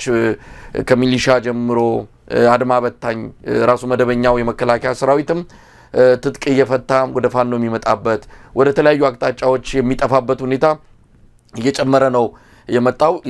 ከዚህ በተጨማሪም ፋኖች የጥምቀት በዓልን የከተራ በዓልን አስመልክተው የተናጠል ተኩስ ቢያደርጉም አገዛዙ ግን ያው በየቦታው ትንኮሳ በየቦታው ጥቃት እየፈጸመ በመሆኑ በመልሶ ማጥቃት ውጊያዎች ሲደረጉ ነበር። በፋኖ አነሳሽነት የተደረጉ ውጊያዎች አይደሉም ባለፉት 2 ቀናት የተካሄዱት። አገዛዙ ራሱ ጥቃት ሲፈጽም በመልሶ ማጥቃት የተደረጉ አውደ ውጊያዎች እንዳሉ ነው የሰማነው። በዚህም በርካታ እንደተለመደው የተማረኩ የእጅ የሰጡ እንደዚሁም የተደመሰሱ የአገዛዙ ሰራዊት አባላት እንዳሉ በመሳሪያ ረገድ እንደዚሁ ከፍተኛ ቁጥር ያለው መሳሪያ መማረኩን ነው የተረዳ ነው። ሌላው ትልቁ ክስተትና በጣም አስገራሚ የሆነው በሌሎች ሚዲያዎች በቢቢሲ ሳይቀር ሰፊ ሽፋን የተሰጠው አገዛዙ የገዛ ታጣቂዎችን በድሮን መጨፍጨፉ ነው። ሰሞኑን በተደጋጋሚ እየተከናወነ ነው። ባለፈው እኛ ዜናውን ለመጀመሪያ ጊዜ ያወጣ ነው በአንከር ሚዲያ በኩል ነው። በዋግምራ ሰሜን ወሎ ዋግምራ አካባቢ ከደቡብ ከጎንደር ጋር በሚዋሰነው አንድ ቦታ ላይ እንደዚሁ ለስብሰባ የተቀመጡ የአብይ አህመድ ያው ያገዛዙ ሚሊሻ ሰራዊት አባላት በአብይ አህመድ ድሮን ተጨፍጭፈዋል። በወቅቱኛ 105 ናቸው። ከዛ ውስጥ 65ቱ ሚሊሻዎች ናቸው፣ 40ዎቹ ደግሞ ንጹሃን ናቸው በሚል ነበር ዘገባውን እየሰራ ነው። ቢቢሲ በእርግጥ ቁጥሩን ወደ ታች አውርዶታል። አሁን ዛሬ በመጣው መረጃ ግን በአጠቃላይ በዛ አካባቢ በድሮን ጥቃት የተገደሉ የሚሊሻ አባላትና የንጹሃን ዜጎች ቁጥር ከ200 በላይ እንደሚበልጥ ነው የሰማ ነው። ቁጥሩ በከፍተኛ ሁኔታ ጨምሯል። የአካባቢው የመንግስት ባለስልጣናት ሳይቀር በስህተት ነው ተብሎ የተገለጸውን መቀበል አልፈለጉም። በስህተት የሚል ምክንያት ነው የተሰጠው። ይህ እንዳለ ሆኖ ዛሬ ምናልባትም ይህንን ፕሮግራም ከማስተላለፋችን ከ5 ሰዓት በፊት በደቡብ ወሎ ተመሳሳይ የድሮን ጥቃት በሚሊሻ ሰራዊት ላይ ተፈጽሟል። በራሱ የገዛ ሚሊሻ ሰራዊቱ ላይ ወደ 30 የሚጠጉ የሚሊሻ ሰራዊት አባላት እንደተገደሉ ነው የሰማ ነው። ለምንድነው አብይ አህመድ በተከታታይ የአማራ ክልል ሚሊሻ ሰራዊት አባላት ላይ ጥቃት እየፈጸመ ያለው? የተለየ ተልዕኮ አለ ወይ? ስህተት የሚባል ነገር እየተነገረን ነው። ሌላው በዚሁ ጋር ተያይዘው ባለፈውም እንደዚሁ ጎጃም አካባቢ በማሰልጠኛ ውስጥ የነበሩ የመከላከያ ሰራዊት አባላት ላይ ጀማሪ የድሮን ባለሙያዎች በፈጸሙት ስህተት ተብሎ 130 የሚገመቱ የአብይ አህመድ ወታደሮች በገዛ በአብይ አህመድ ድሮን መገደላቸውን ሰምተናል። ምን ማለት ነው ገለታው? እንግዲህ ይህ አይነት ነገሩ ሰራዊቱን በከፍተኛ ቁጭት ውስጥና ብስጭት ውስጥ ከቶታል። በዚህም የተነሳ መሳሪያቸውን እንደያዙ እየተኮሱ ጭምር ወደ ፋኖ የገቡ በርካታ ሚሊሻ አባላት እንዳሉ ነው የሰማ ነው። ምን ማለት ይቻላል ገለታው? እኔ እንደው ስትናገር መሳይ መቼም የሚሊተሪ ባለሙያዎች ደግሞ የሚሉት ነገር ሊኖራቸው ይችላል። ግን የፈረሰ ስርዓት እኮ ነው። በቃ በጣም የፈረሰ ስርዓት ነው እና የተበላሸ ስርዓት ስለሆነ የሚወስደውን እርምጃ ያውቀዋል ወይ? ታርጌቱንስ ይመታል ወይ? ያውቀዋል ወይ? ማፕስ አለው ወይ? ይሄን የሚለው የሌላ የሚለው ሳለው ወይ? ይሄ ሰውዬ እኮ ከስረናል እኮ መሳይ እንዳቀር በጣም አሁን አዲስ አበባ ቁጭ ያለ አንድ አዲስ ዩኒቨርሲቲ አንድ የሆነች አዳራሽ ውስጥ ገብቶ ፋይናንስ መርታ ይልሃል የምናምን መርታ ይልሃል። በቃ እንደዚህ ያደረጋለሁ ሲል ሰው ያለ ይመስለዋል እንጂ ሰውዬው የለም መሳይ የለም። አሁን የፋኖ መጠናከር ሌሎች ድርጅቶችም ተጠናክረው ትንሽ የሚገፉት ማዕከላዊ መንግስቱ በጣም ደካማ ነው እና እዙ ፈርሷል። ስለዚህ አንዳንድ ኃይላት የፈለጉትንም ሊያደርጉ የሚችሉበት ሁኔታም ሊኖር ይችላል። ጥላቻም ሊኖራቸው ይችላል። ለዚህ ነው አንድ ጊዜ ኦነግ ነው ስለ ምናምን ሲያወራ እያንዳንዳችሁ ብትፋቁ ብሎ እንደፈጣለው ዛሬ ምንድናችሁ ብሏል እና ወይ እነዚህ ሚሊሻዎች ቢፋቁ ፋኖ ናቸው ሊሏቸው ይችላል እና ማጥቃት አለብን ብለውም ሊያጠቋቸው ይችላሉ፣ ሊሰልሏቸው ይችላሉ። ንግግሩ ላይ እንትኑ ላይ ሲሰልሏቸው አብዛኛውን የንዶች መሳሪያ ላገኝ እንጂ ሄዳለሁ ሊልም ይችላል። ስለዚህ እዛ አካባቢ ያሉ ሚሊሻዎችም የወዳቸውን በወዳቸው ይዘው የሚቀበሉት መሳሪያ ምናምንም ይዘው ጨዋታ ምንም ሳያበዙ ወደ ፋኖ ነው መጠቃለል ያለባቸው እንጂ ዝም ብለው ማለቅ የለባቸውም። የአማራ ፋኖ መቀላቀል ከባድ አይደለም። ብዙ ቆላ መውረድ፣ ብዙ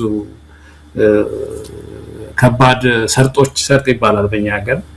እሱን መሻገር አያስፈልግም። በቀላሉ ፋኖን ማግኘት ስለሚቻል እናንተ አማራ ውስጥ ያላችሁ ሚሊሻዎች ተመልከቱ እየሰራ እንደሆነ ይሄ ሰውዬ ትንሽ ቅር የሚለውም ሰው እንኳን አይደለምና እጃቸውን ስጡ ነው ማለት የምንችለው። ግን ስርዓቱ ፈርሷል። ይሄ የድሮን ጥቃት ታርጌት የመታበት ጊዜ የለም። ሁሌ እንከታተላለን አይደለም። ታርጌቱን መጥቶ የፋኖን ሰራዊት በመግታት ረገድ ይሄን ሚና ተጫወተ የምትለው የለም። ሲቪሊያንስ ነው የሚጨፈጭፈው። ሄዶ ደግሞ መጨረሻ ላይ የሚሰለጥኑ የራስ ወታደሮች ናቸው የሚላቸውን ሚሊሻዎች ነው እየጨፈጨፈ ያለው። አንዳንዱ ደግሞ ዝም ብሎ ነው ሜዳ ላይ ነው ጥሎ የሚፈነዳው እና በኢኮኖሚም እያከሰረና ያለው በወታደራዊ ነጥብ ግን የለውም። እያመጣ ያለው ያስመዘገበው ያለው ነጥብ የለውም። እንደው ይሄንን ነው ማለት የምችለው። መሳይ ሚሊሻው እጁን መስጠት ነው ያለበት። የአማራ ክልል ያለው የመንግስት ታጣቂ ሚሊሻና አድማ በታኝ አሰላለፉን አስተካክሎ ወዴት እንደሚሄድ የወሰነ ነው የሚመስለው። በተለያየ መልኩ መረጃዎችንም እየተከታተልን ነው። ፋኖ አንድ ስላልሆነ ነው ወዴት እንሂድ? ፋኖ አንድ ቢሆን ወደ ፋኖ እንሄዳለን። አሁን የተለያየ አደረጃጀት ስላለ የተጠናከረም እንቅስቃሴ ስለሌለ የሚል ነገር ያነሱ ነበር። ሰበብ ምክንያት ነበራቸው። አሁን ያ ሰበብ ምክንያት የለም። ይኸው ፋኖ አንድ ሆኗል። አንድ ትልቅ ብሔራዊ ንቅናቄ ተመስርቷል። ስለዚህ ሰበብ መደርደር የለም። ከዚህ በኋላ የእናቴ መቀነት አደናቀፈኝ ማለት የለም። ያው መሳሪያውም የተሰጠ ካለ ሁሉን ነገር ይዞ ወደ ፋኖ ትግል መቀላቀል ነውና እኔ እድሉ ተመቻችቷል። ከዚህ በኋላ በእርግጥ የሚቀርብ ምክንያት አሳማኝ አይደለም። ያው ከስርዓቱ ጋር እስከ መጨረሻው እንሄዳለን ያሉ አሟሟታቸው እንኳን የማያምር ነው። አሟሟታቸው እንኳን ለወሬ እንዳይበቃ ተደርጎ በድሮን ነው የሚጨፈጨፉት። መጨረሻቸው ታሪክ እንደሌላቸው ተደርጎ ነው የሚያበቃው። ስለዚህ ይህንም በደንብ መረዳት ያለባቸው እንደሆነ ይታመናል። ገለታው ወደሚቀጥለው ርዕሰ ጉዳይ እሄዳለሁ። የወልቃይት ሰቲት ሁመራ ጉዳይ ነው። ይሄ ጉዳይ በተለይ የሁለት ድርጅቶች የውጭ ድርጅቶች ከአካባቢው እንዲወጡ የዞኑ አመራሮች ውሳኔ ላይ ከደረሱና ካስወጧቸው በኋላ ከዛም የአሜሪካው አምባሳደር ኤርቪን ማሲንጋ ወደ ቀጠናው በማምራት በተለይም የተፈናቀሉ ሰዎች እንዲመለሱ አጽንኦት ሰጥተው የቆዩበት የተወያዩበት አጋጣሚ ጉዳዩ የበለጠ እንዲነሳ አድርጓል። ከምንም በላይ ደግሞ የጌታቸው ረዳ መግለጫ ነው። የፌዴራል መንግስቱ የወልቃይት ሰቲት ሁመራ አስተዳደር እንዲፈርስ ወስኗል፣ ስለዚህ ይፈርሳል የሚል በሪፖርተር ጋዜጣ ላይ የወጣን አንድ ዘገባ ተከትሎ የወልቃይት አስተዳዳሪዎች ምላሽ ሰጥተውበታል። የተለያዩ የአማራ ብልጽግና ሰዎችም ሳይቀር በጉዳዩ ላይ ተቆጥተዋል። ለማንኛውም ጌታቸው ከየትም አላመጣም ያልተባለ ወይም ደግሞ ምንም ከመሬት ተነስቶ ነገር አይደለም። ይህንን አጀንዳ ያነሳው የሚያውቀው ነገር ስላለ ነው። ስለዚህ አብይ አህመድ ያንን አካባቢ ለማመስ አንድም እንደ ካርድ የሚጠቀምበት ቀጠና ነው። ምናልባት እስከ መጨረሻው ነገሩ እየገፋ ከመጣ ያንን አስተዳደር በማፍረስ ሊቆጣጠረው ይችላል። ለዋት እንኳን ባይሰጥ ራሱ በመቆጣጠር የተለየ አስተዳደር ከልሎ ከዛ ካለው ሀብትም ከተለያየም ነገር ዝርፊያ ውስጥ ከወዲሁ የገቡ ናቸው። የአብይ አህመድ ጀነራሎች እዛ አካባቢ ካለው ከሰሊጡም ከምኑም እየዘረፉ እንዳለ እንሰማለን። ስለዚህ ያንን አካባቢ ለመቆጣጠር በተለያየ መልኩ መጫወቻ ካርድ አድርጎ የሚጠቀምበት ቀጠና ነው። ለማንኛውም አሁን ፍጥጫው እየጠነከረ መጥቷል። በተለይ ጌታቸው ረዳ ቀጠናው አስተዳደሩ ይፈርሳል ካለ በኋላ ከወዲህ ወዲያ የሚወረወሩ ቃላቶችን እየሰማን ነው። የዞኑ አስተዳዳሪ አቶ ሸተ ደምለው የተናገረው ነገር አለ። እንኳን ሊፈርስ የምናጠናክረው አስተዳደር ነው ያለው፣ የሚጠናከር እንጂ የሚፈርስ አስተዳደር የለም ሲል ነው ምላሽ የሰጠው። በዚህም በዚያም ያው የቃላት ውርወራው ተጠናክሮ ቀጥሏል። ገለታው አይ ቲንክ አሁን በተለይ ፋኖ መጠበቅ ያለበት ነገር ይሄ ይመስለኛል መሳይ። አሁን የፋኖ አንድነት ከተጠናከረ ትግሉ ወደፊት መስመር ከያዘ እና ሞመንተሙን ከጨመረ አንዱ ሊፈነዳ የሚችለው በወልቃይት አካባቢ ግጭት መፍጠር ነው። እሱ ብዙ ጊዜ የተነሳ ነገር ነው።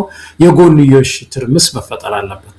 አስተዳደሩን አፈርሳለሁ በማለት የለም አታፈርስም ታፈርሳለህ፣ ከዛ ከህወሓት በኩል የተወሰነ ታጣቂ መጥቶ በዚህ ተኩስ መጥቶ ምናምን ይሄ የአማሮች ትኩረት የስርዓት ለውጥ ጥያቄ እንዲኮላሽ እንዲጨናገፍ ለማድረግ አንዱ እሱ ነው። በዛም በትግራይ አካባቢም ያለው ቁማር ብዙ ጊዜ አንስተነዋል።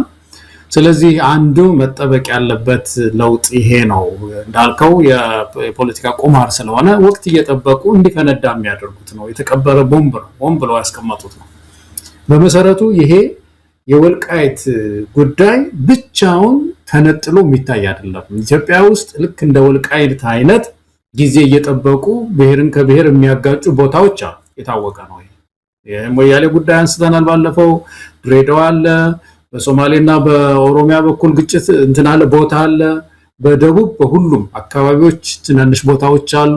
ስለዚህ የወልቃይት ጉዳይ ብቻውን ንጥል ብሎ መፍትሄ ሊያገኝ አይችልም። ኮንስቲቱሽናል በሆነ መንገድ የፌዴራል ስርዓቱ አሬንጅ በፌዴራል ስርዓቱ እንደገና ውቅር ውስጥ ሊፈታ የሚችል ነው። ስለዚህ ቀስ ብሎ ለመንግስት ለህዝብ የሚያስብ መንግስት ቢኖር ቀስ ብሎ በውይይት ይፈታል ተብሎ ወደ ውይይት ነው መሄድ የነበረበት፣ ግን አይደለም። መንግስት የአብይ አህመድ አካሄድ በተቻለ መጠን የአማራ ህዝብ ትግል ከፍ ሲል ሞቅ ሲል በዛ አካባቢ እንዲቆራቆስ ለማድረግ ፍላጎት አለውና ይሄንን ከስሌታቸው ውስጥ አታካዮች ቫይረስ ጥሩ ይመስለኛል። መሳይ ሊኖር ይችላል፣ ግጭት ሊፈጥሩ ይችላሉ። ለማፍረስ ሲሞክሩ ግጭት ሊፈጠር ይችላል እና ይሄንን ማሰብ በትግላቸው ውስጥ አንድ ስሌት በተለይ ፋኖ ስሌት ውስጥ ሊያስገባው የሚገባ ነገር ነው የሚመስለኝ። ግን በጣም ያሳዝናል። እንግዲህ ያንን ህዝብ እንደገና ሊያተራምሱት ይችላሉ። አሁን ይሄ አስተዳደር ጉዳይ ከመነካካት ይልቅ እሱም በምክክር መፍታት እየተቻለ ወይም ደግሞ በተወሰነ መንገድ አስተካክሎ አስተዳደሩን ማለት ነው ሳይፈርስ ሌላም ተጨማሪ ነገር ጨምሮ አደጋግፎ መሄድ እየተቻለ ይህንን ለማፍረስ በሚደረግ ጥረት የበለጠ ሌላ ተፈናቃይ ነው የሚጨምረው። አሁን ያ ነው ያለውን ተፈናቃይ መመለስ አይደል፣ ሌላ ተፈናቃይ እንዲጨመር ነው የሚደረገው። ኃላፊነት የሚሰማው መንግስት አሁን በዚህ ሁኔታ ውስጥ ተፈናቃዮቹ እንዴት ይመለሳሉ? ይሄ የጋለ ነገርስ ደግሞ በሀገራዊ ምክክር ውስጥ እንዴት ነው? አሁን ይሄ ሀገራዊ ምክክር ስል ይሄ አሁን ያለውን ሳይሆን ሀቀኛ የሆነ ብሔራዊ ምክክር ውስጥ እንዴት ነው እልባት የሚያገኘው? እስከመቼ ነው ይሄንን ሁላችን አልምተን ልናተርፍበት የምንችለው ቦታ ላይ ስንቆራቆስ የምንኖረው የሚለው ነገር በምክክር ቀርቦ መፍትሄ የሚያገኝ ነበር። ዞሮ ይቺ የፖለቲካ ቁማር መጫወቻ ስለሆነች ጌታቸው በአንድ በኩል በተለይ ከትግራይ አካባቢ ያጣውን ድጋፍ ለማግኘት ተቆርቋሪ በመምሰል እዛ ከክልሉ ተባሯል እና ልናፈርሰው ነው ፌደራል መንግስቱን አማክሬ ልናፈርሰው ነው በሚል እዛ ድጋፍ ለማግኘት ጥረት እያደረገ ነው ያለውና ባለፈው ያነሳነው ነው እነዛ አራት ሰዎች በተለይ ቁማርተኞች ናቸው። ወልቃይት ላይ ጌታቸው፣ ደብረጽዮን፣ አረጋ ከበደ፣ አብይ አህመድ እና እንደ ኢትዮጵያ ህዝብ፣ የአማራ ህዝብ፣ የትግራይ ህዝብ ይሄንን ሁልጊዜ ማሰብ አለበት የሚለውን ነገር ማስተላለፍ ነው ምንችል የሚመስለኝ መሳይ። እንግዲህ በዚህ የወልቃይት ጉዳይ እንዲሁ አንተ እንዳልከው ነው የተቀበረ ፈንጂ ነው። አብይ አህመድ በፈለገ ጊዜ ሊያፈነዳው አስተካክሎ የቀበረው ፈንጂ እንደሆነ ይታወቃል። ህወሓቶችም በቅጦ የተረዱት አይመስልም። አሁንም የክልሉ ጊዜያዊ አስተዳደር ፕሬዝዳንት ጀነራል ታደሰ ወረደ ሽሬ ላይ የተናገሩት ነገር ምንም የሚጠቅም አይደለም። በዚህ መልኩ ወልቃይትንስ ቢያገኙ የትግራይ ህዝብ ችግር ይፈታል ወይ? ወልቃይት በትግራይ አስተዳደር ስር በመሆን የትግራይ ህዝብ ያልፍለታል? ሁሉ ነገር መከራው፣ ጭንቀቱ የመጣው ሁሉ ይቋጫል ማለት ነው? አንድ መንጠልጠያ ነገር ብቸኛ እሱ ስለሆነ እሷኑ እያስጮሁ መከራውን ማራዘም እንጂ የተያያዙት ምንድን ነው የሚያስፈልገው? ከምንም በላይ የጋራ ጠላት፣ ከምንም በላይ ሀገር ክልል አይደለም። ትግራይ እንደ ሀገር በኢትዮጵያ ጥላ ስር ካልሆነ ምን ያህል ዋጋ እየከፈለ እንዳለ ራሳቸው የትግራይ ተወላጆች በግልጽ እያዩት ነው። አዲስ አበባ ሀገራቸው፣ የኢትዮጵያ የትኛው መዳረሻ መሬታቸው፣ ግዛታቸው እንዳይሆን ያደረገ አስተዳደር ነው አዲስ አበባ ላይ የተቀመጠው። ያንን መታገል ሲገባቸው አሁንም እዛው ወልቃይት እያሉ ነገሩን እያጦዙ መሄድን የፈለጉትና በዛም አካባቢ አጀንዳውን ለምን ማራገብ እንደፈለጉ በህወሓቶች አካባቢ ግራ የሚያጋባ ነው።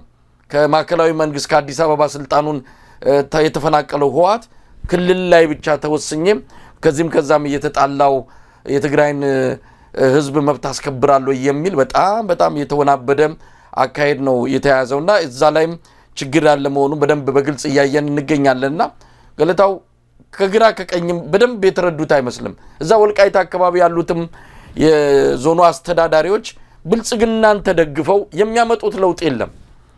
ብልጽግና ነው የዚህ ሁሉ መከራ ምንጭ። እንግዲህ ብልጽግናን ይዘን ህወሓትን እንዋጋለን ይላሉ። ምንድነው ብልጽግናን ይዞ ህወሓትን መዋጋት እያሉ እኮ ነው። ከተከዜ ማዶ ለምን አያስቡም ፋኖቹ? ለምን እዚህ አማራ ክልል ላይ ጦርነት ይከፍታሉ? ከተከዜ ማዶ እያሉ ትግራይ ላይ ህወሓት ላይ ጦርነት እንዲከፍቱ የብልጽግና ሰዎች ግፊት ጫና እያደረጉ ነው። ይሄ ከግራም ከቀኝም ያለው በለው ያዘው የሚባለው ግፊትን በደንብ ነቅቶ መጠበቅ አለበት። በተለይ የፋኖ ትግልን የተረዱ ሰዎች፣ የፋኖ ትግልን የሚመሩ ሰዎች፣ በዚህም በዛም ያሉ አካላት በህወሓትም ሆነ በብልጽግና ሰዎች ዘንድ እየተራገበ ያለውን እየተቀነቀነ ያለውን አጀንዳ በደንብ ተረድተው መስመራቸው ማስተካከል አለባቸው። ገለታው ህወሓት አሁን እንትን አልቆበታል፣ ቁማር አልቆበታል፣ የሚለው ነገር የለውም፣ አልቆበታል። በሙሉ በኪሳራ ስላጠናቀቀው ትግራይ ውስጥ እንደው አለው አሁን ምርጫ ቦርድ ምንም የለህም ብሎታል። ብዙ ክፍልፍሉ ወጥቶ ተቃጥሏል። ግን ያሉት እነ ደብረጽዮን ተሰብስበው አለን የሚሉት የወልቃይትን ጥያቄ በማንሳት ወልቃይት አካባቢ ምዕራብ ትግራይ ወደ ነበረበት መመለስ አለበት የምትል የፖለቲካ መጫወቻ እሷ ናት ያለች ብለው ነው የሚያምኑት። የትግራይ ህዝብ ወጣቱ በተለይ እኔ አሁን ከመቼውም ጊዜ በላይ የተረዳ ይመስለኛል። መሳይ የትግራይን ህዝብ የሚያክል ኢትዮጵያን የመሰረተ ህዝብ ኢትዮጵያን አሳጥቶ ቀበሌ አንተ ለቀበሌ እየተዋደኩልህ ነው ይለዋል። ለአንድ አካባቢ ቀበሌ ወልቃይት ማለት ነው። ሞያሌን አሳጥቶ ሌላውን ጎንደርን አሳጥቶ ጎጃምን አሳጥቶ አዲስ አበባን አሳጥቶ የትግራይ ህዝብ ባለፈው ያልነው ነው መሳይ ድንበሩ ሞያሌ ነው። የሞተላት ሀገር ናት። አታጥቡት። በዚህ በሆነ ቁና በቅቡ በሆነች ሳህን ውስጥ አይደለም ያለው የትግራይ ህዝብ እና ወጣቱ ትውልድ ይሄንን ተረድቷል እና የሚቀበላቸውም የለም እነዚህ ሰዎች። በዚህ በአማራ ክልል በኩል ያለውም እንደዛው ነው። አረጋ ከበደ አሁን ፋኖ ሲያጣድፈው አሁን ነገ ታይዋለህ። አሁን እንደሚል እንግዲህ ወደ ባህር ዳር አካባቢ ከመጣ አስተዳደሩ ይፈርሳል አይፈርስም በሚል እንደው ተነስተን በትግራይ ላይ ንዝመት ነው የሚለው። እሱም አንድ ቁማር ተጫዋች ነው እዚህ። ስለዚህ የአማራ ህዝብ የትግራይ ህዝብ እነዚህ ሁለት ህዝቦች በተለይ ሊነቁ ይገባል። በዚህ ልንጋጭ አንችልም። አይደለም የወልቃይት የኢትዮጵያ ሀገራችን የኛ ናት የሚል እዛ ልዕልና ላይ ከደረሱ ይህ ቁማር ይከስራል። እነዚህ ሰዎች ይከስራሉ፣ ትግላችን ይራመዳል። አለበለዚያ በየቤታችን እንደዚህ እያሹን በዚሁ በችግር በመከራ ላይ እንቆያለን። መተባበሪያ ግድ ያስፈልገናል። መሳይ ግን ያልነው ነው። አሁን ትልቁ ነገር የወልቃይት ጥያቄ ብቻውን በዚህ ሰዓት ሊመዘዝ አይችልም የሚል ፖለቲከኞችም ይህን ጥያቄ ማንሳት አለባቸው። መሰለኝ ተመዞ ለብቻውን የለም። እሱን የሚመስል መዓት ችግር ነው ያለው ኢትዮጵያ ውስጥ ብዙ ቦታ ነው ያለው ችግር። ስለዚህ አጠቃላይ ሀገራዊ መፍትሄ ነው ሊመጣ የሚገባው የሚለው ፓርቲዎችም እንደዚህ አይነት መግለጫዎች ማውጣት ያለባቸው ይመስለኛል። ገለታ ወደ ሌላው ርዕሰ ጉዳይ እንሄዳለን። የፕሬዝዳንት ዶናልድ ትራምፕ ደብዳቤ እንደዚሁ ከሰሞኑ በስፋት ከተነሱ ጉዳዮች አንዱ ነው። ፕሬዝዳንት ዶናልድ ትራምፕ ለግብፁ አቻቸው አልሲሲ የጻፉት ደብዳቤ ነው። ግልባጩ ለኢትዮጵያ ፕሬዝዳንት ታዬ አጽቀሥላሴ፣ ለሱዳኑ መሪ አልቡርሃን እንደዚሁ በግልባጭ የተላከላቸው እንደሆነ ነው ያየነው። ዋና መልእክቱ አሜሪካ ሁለቱና ሀገራት ውስጥ የተፈጠረውን በሁለቱ ሀገራት ማለት የተፈጠረውን ፍጥጫ ለማደራደርና ለመሸምገል ፍላጎት እንዳላት የሚገልጽ ነው። ማንኛውም አካል በብቸኝነት ውሃውን መጠቀም ወይም ደግሞ መውሰድ የሚችል አይደለም የሚል ይዘት ያለው ነው። እንግዲህ ጉዳዩ እንዴት ይታያል የሚል ነው። አሜሪካ በዚህ የሽምግልና ስራ ውስጥ ስትገባ የመጀመሪያው አይደለም። ከአመታት በፊት የገዱ አንዳርጋቸው ውጭ ጉዳይ ሚኒስትር በነበሩ ጊዜ ይኸው ተመሳሳይ አጀንዳ እንደነበረ የአፍሪካን ችግር በአፍሪካ መፍታት ሲገባ ለምንድን ነው አትላንቲክ ውቅያኖስን ተሻግረን አሜሪካንን የምናማትረው የሚል የአፍሪካውያንም ቁጭት ነበረ እና አብይም በወቅቱ ጀብደኝነት ይሁን ያው ሀገራዊ ስሜት እንደማይሆን በግልጽ የሚታወቅ ጉዳይ ነው። አብይ አህመድ ለኢትዮጵያ ሲል የሚያፈሰው አንዲት ብልቃጥ ደም እንደሌለ ይታወቃል። ነገር ግን በወቅቱ መሸቀጫ የነበረው ኢትዮጵያዊ ስሜት ኢትዮጵያዊ አባባልና ትርክት ስለነበረ እሷን ለማቀጣጠልና እሷን ለመጠቀም በሚል ነው ያንን አጀንዳ ተቀብሎ ያስተናገደው በወቅቱ ዋጋ ከፍሎበታል። በርግጥ አሁን ደግሞ እንዲህ አይነት አጣብቂኝ ውስጥ ገብቷል። ብዙ ነገሮች በከሰረበት ብዙ ችግሮች አብይ ደጃፍ ላይ በተቆለሉበት በዚህ ወቅት ላይ ፕሬዝዳንት ትራምፕ እንዲህ አይነት ነገር ይዘው መጥተዋል። እስቲ ደብዳቤው ምንድነው?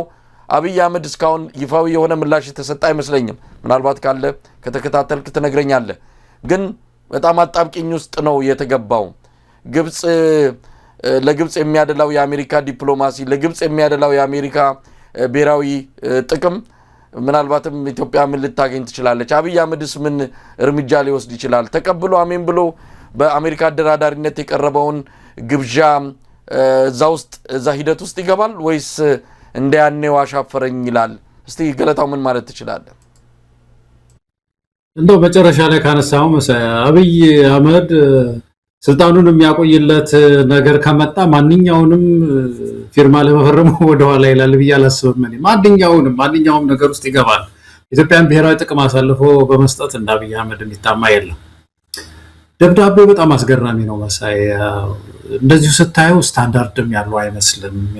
እዚህ ምንድነው ዓለም አቀፍ ደብዳቤዎች አሉ አይደለም? እንደዛ ስታንዳርድ በተለይ ግልባጩን በኋላ እንመጣበታለን ስናይ ሲሲቪ ካርቦን ኮፒ አይደለም የሚባለው እሱን ስናይ ነው። ግን ይዘቱ በጣም አስገርሞኛል። አንዳንድ ኢትዮጵያ የመጀመሪያውን አንቀጽ ያያሃት እንደሆነ ምስጋና ነው። ፕሬዚዳንት ትራምፕ ለአልሲሲ ምስጋና ነው የሚያቀርቡት። በተለይ ደግሞ ታሪካዊ የሆነውን ግንኙነታቸውን በሚመለከት እንደምናውቀው ኢትዮጵያውያን አንድ ግልጽ መሆን ያለበት ግብጽና አሜሪካ ታሪካዊ ግንኙነት አላቸው። እንግዲህ በ1920ዎቹ አይደለም ግብጽ ነፃ ያወጣችው፣ ከዛ በኋላ ከቅኝ ግዛት ማለት ነው። ከዛ በኋላ የጥሩ ግንኙነት ነበራት አሜሪካ አላት። ይሄ ግንኙነት የተመሰረተው አራት ጉዳዮች አካባቢ ላይ ነው ይባላል። አንደኛው እንደ ለዘብተኛ ናት ግብጽ። እዛ አረብ ሀገሩ ውስጥ ለዘብተኛ ተክለሰውነት አላት እና ይሄ ለዘብተኝነት የመጣው አንድም የኮፕቲክ እንትኑ አነስተኛ ነው፣ ቁጥራቸው አነስተኛ ነው። የኮፕቲክ ክርስቲያኖች ግን ተጽዕኖ አላቸው ይባላል። በጣም አክራሪ የሆነ ስብዕና እንዳይኖራት እንደ ሀገር ማለት ነው ኢጅፕት አንድ ተጽዕኖ ፈጥሯል ይባላል እና በተከታታይ የመጡ መሪዎችም ለዘብተኝነት ያሳያሉ እና ይሄ ለዘብተኛ ባህሪዋ በተለይ ዛ ሚድል ኢስት መካከለኛው ምስራቅ ላይ ከሌላው አረብ ሀገራት ጋራ ለሚኖራት ግንኙነት እንደ ብሪጅ ሆናለች፣ እንደ ድልድይ ሆናለች። በተለይ በእስራኤል በሐማስ እና እስራኤል እና አረቡ ዓለም ግጭት ሲፈጥር ግብጽ ናት የሚጠቀሙባት እና ይሄ በዚህ ከፍተኛ ግንኙነት የነበራት ሀገር ናት፣ ያላት ሀገር ናት። እስካሁን አንዱ እሱ ነው። ሁለተኛ የስዊዝ ካናልን በተመለከተም እንደዚሁ አሜሪካ በጣም ተጠቀምበት አካባቢ ነው። ትላልቅ ጦር ጀቶች የያዙ መርከቦች ሳይቀር የሚያልፍበት ነው እና ከዛ አንፃርም ግንኙነት አላት። ከፍተኛ የንግድ ግንኙነትም አላት። ጸረ ሽብር ላይ አብረው ይሰራሉ እና እንግዲህ ምን ሆነ ይሄ ግንኙነት ያላት ሀገር በመሃል በ2011 አካባቢ አይደለም ያ እንትን የመጣው የዚህ አረብ ስፕሪንግ የሚባለው ሲመጣ እንደምታስታውሰው የዚህ የሙስሊም ብራዘርሁድ ተነስቶ ነበር ግብጽ ውስጥ እና በዛ ጊዜ ትንሽ የማፈንገጥ ነገር አሳይታለች ግብጽ እና ትንሽ አክራሪነት የማሳየት ነገር ነበር። ብዙ አልቆየም፣ ወዲያው ባመቱ ነው የወረደ መፈንቅለ መንግስት የመጣው። ግን በዛ ጊዜ ከአሜሪካ ጋራ ትንሽ የሻከረ ግንኙነት ተፈጥሮ ነበር። በዛ ጊዜ መለስ ዜናዊ ደግሞ እዛ ምንድነው አልሸባብን ዋጋለው ብለው ወደ ሶማሊያም ደግሞ ቀደም ብለው የሄዱበት ጊዜ ነበረ። በዛ ወቅት ነው ይሄ ግድብ የተገነባው። እንግዲህ አሜሪካ ምንድነው የምትጫወተው የሚለው ነገር ለማሳየት ነው ያመጣሁት መሳይ። የአባይ ግድብ እንዲገነባ ድጋፍ ሰጣ ነበር አሜሪካ። እንደውም ፕሬዚደንት ትራምፕ ባለፈው ገንዘብ ሁሉ አዋጥተናል አላሉ? እኛ ያልሰማነው ታሪክ ነው። ደግሞ የኛ ገንዘብ አለበት አሉ፣ ደግፈናል አሉና እንዲገነባ ደግፋለች ማለት ነው እና ተገነባ። ከዛ በኋላ እንግዲህ ከግብጽ ጋር ያለው ግንኙነት እንደገና ተመልሶ እየመጣ ያ የድሮ ማለት ነው። ይሄ በመካከል ያለው ለዘብተኝነት እና የመጀመሪያው ምዕራፍ ላይ ምንድነው የሚሉት በሐማስ እና በእስራኤል መካከል ያለውን የተኩስ አቁም ስምምነት ስለለዘቡሉ ስላሉ እጅግ እናመሰግናለን ካሉ በኋላ እንግዲህ ያ ተክለ ሰውነቷ ግብጽ እየተመለሰ ሲመጣ ምን አሜሪካ ምን እያደረገች ነው ማለት ነው እንግዲህ ያንን ግድብ ደግሞ እዚህ የአባይን ግድብ እንደገና ከፍተኛ ኢንተረስት እዛ ላይ ግብጽ ስላላት ያንን እንደመጫወቻ አድርጋ ልትጠቀምበት ስትፈልግ እናያለን እና ፕሬዚደንት ትራምፕ እንግዲህ በመጀመሪያ ምስጋና ካደረጉ በኋላ ለውለታሽ መልስ ማለት ያህል እኮ ይሄንን ስላደረግሽልን ግብጽ ለውለታሽ መልስ በኢትዮጵያ በኩል ያለውን ይሄንን የግድቡን ጉዳይ እኔ መካከል ገብቼ ሚዲዬሽን ስራ ሰራለሁ እና ታስቢ አይነት ነገር ነው መሳይ እና ይሄ ነው የገረመኝ እኔ ለግብጽ እንደዚህ ለውለታሽ ምላሽ ለዋልሽልኝ ውለታ እኔ ደግሞ ይሄንን ግድቡን ጉዳይ እንደገና ጉዳይ አድርጌ ይዤዋለሁ ነው እንደውም ደብዳቤው የሚለው አሁን በጣም መጀመሪያ ላይ ነው ጉዳይ ከፍተኛ ጉዳይ አድርጌዋለሁ ነው የሚለው ፕሬዚዳንት ትራምፕ እንደዛ ይላሉ ነው የሚለው እና ያ ጉዳይ እንግዲህ የራሱ ኢምፕሊኬሽን አለው ማለት ነው ግብጽ መለስ ስትልና አሜሪካ ለምትፈልገው ጉዳይ ታዛዥ ስትሆን ይሄ ወደዚህ ዘወርተልና ይሄንን አባይ ግድብ እንደማሳያዣ ልታረጋው ነው ማለት ነው ግብጽ ስታቆርፍ ደግሞ ምን ታረጋለች ማለት ነው አሜሪካ ከግብጽ ጋር ያላት ግንኙነት ጥሩ ካልሆነ ወደ ኢትዮጵያ ትመጣለች ማለት ነው አሜሪካ ኢትዮጵያ መጣ ደግሞ ይሄንን ግድብ ማስፈራሪያ ልታረጋው ነውና ይሄንን አይ ቲንክ ኢትዮጵያውያን መረዳት ያለብን ይመስለኛል ሁለተኛው መሳያንተ ተጨምርበታለህ የሲሲው ነው ይልቅ በጣም ትልቅ ፖለቲካል ኢምፕሊኬሽን ያለው ይሄኛ ነው ከዚቶ በላይ ይሄ ምንድነው ካርቦን ኮፒው ያደረጉት እንግዲህ ካርቦን ኮፒ የሚባለው ነገር ሁሉ ሰው ያውቀዋል አንደኛው የኢንፎርሜሽን ነው መረጃ ለመስጠት ነው ውሳኔ ነው ይሄ ተወስኗል ስለዚህ ማወቅ ያለባችሁ ወቁ እንደማለት ነው ሁለተኛው ደግሞ ውሳኔ የሚሰጡ አካላት ውሳኔ እንዲሰጡበትም ለማድረግ ሊሆን ይችላል የተለያዩ ዘርፎች የሚመለከታቸው ማለት ነው እና በምን ሂሳብ ነው ሲሲ የተደረጉት በተለይ ሁለቱ የዩኤኢ እና ሳውዲ አረቢያ ማለት አለፈው ጊዜ ታስታውስ እንደሆነ መሳይ እንደዚህ አንስተን ስንወያይ ስናወራ እነዚህ ሁለት አካላት ዩኤኢ እና ዩናይትድ አረብ ኤሚሬትስ እና ሳውዲ አረቢያ በአካባቢው በዛ ቀጠና በጣም እየተፋከቱ ነው ያሉት ኢራን እንደምታውቀው በብዙ ውጥረት ውስጥ ነው ያለችው ከአሜሪካ ጋር ተጋጭታለች ኢኮኖሚያ እየደቀቀ ነው የምትፈልገውን ያህል ዘይት መሸጥ አትችልም እና እሷ ብዙ ውጥረት ላይ ነው ያለችው እነዚህ ሁለት ሀገራት ግን እያደጉ ነው ያሉት ግንኙነታቸው ዓለም አቀፍ ግንኙነታቸው ጥሩ ስለሆነና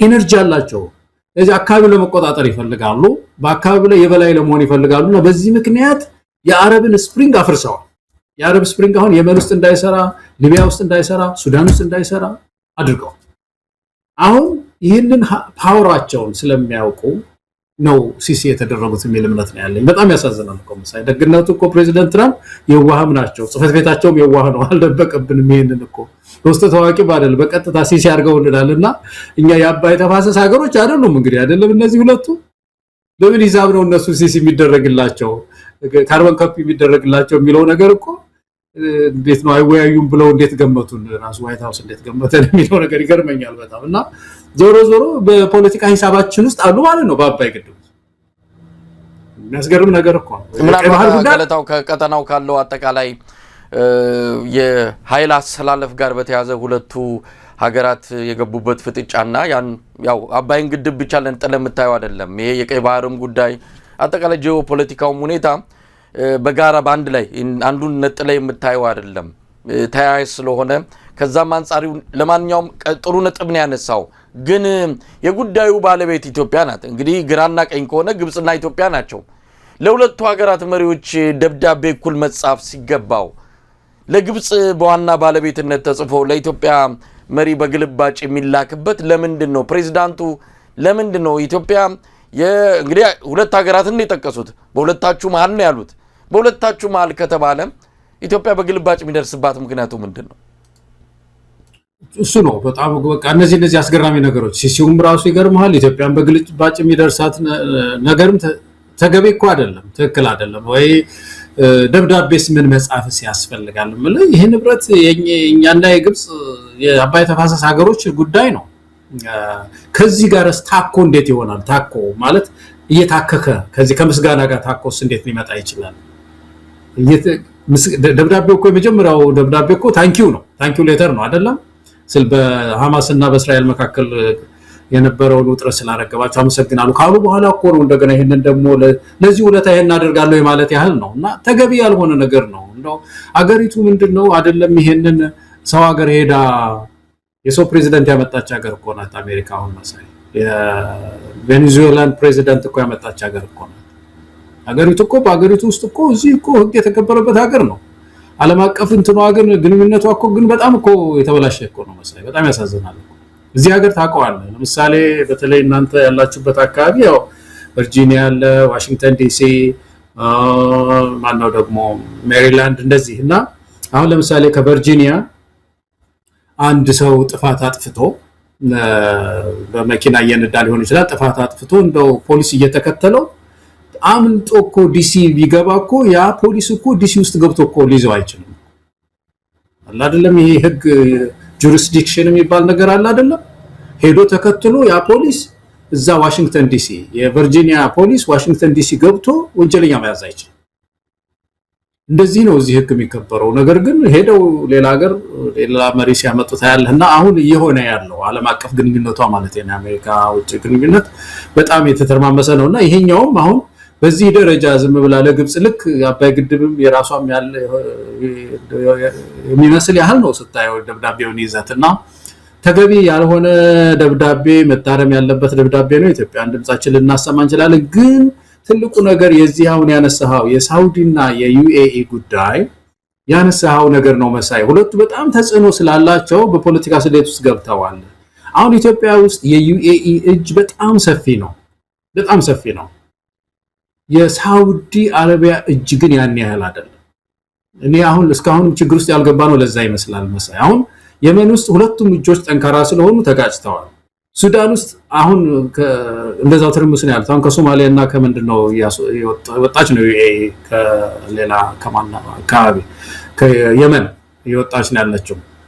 ከዛ ባሻገር ግን እኛ ሀገር ውስጥ ያላቸው ሚና መታወቅ መቻል አለበት። ፖለቲከኞች ይሄንን በደንብ መተንተን አለባቸው።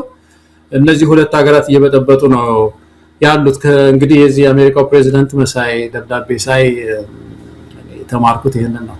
ገለታው በነገራችን ላይ የግብፁ ፕሬዝዳንት አልሲሲ እና የሱዳኑ አልቡርሃን ለፕሬዝዳንት ትራምፕ ጥሪ አዎንታዊ መልስ በመስጠት ደስታቸውን የገለጹት በጣም እንቀበለዋለን፣ የእርሶን የአሸማጋይነት የአደራዳሪነት ሚና ተቀብለናል ብለው ምላሽ ሰጥተዋል። እስካሁን ከአብይ አህመድ አገዛዝ በኩል የተባለ ነገር የለም። እንግዲህ ይሄን ፕሮግራም እስከሰራንበት ጊዜ ድረስ ምላሽ አልተሰጠም። በእርግጥም አሳፋሪ ነው። በግልባጭ እንዲያውቁት ነው። ሲሲ ማለት ካርበን ኮፒ ማለት እንዲያውቁት ነው እንጂ ሌላ ጉዳይ አይደለም።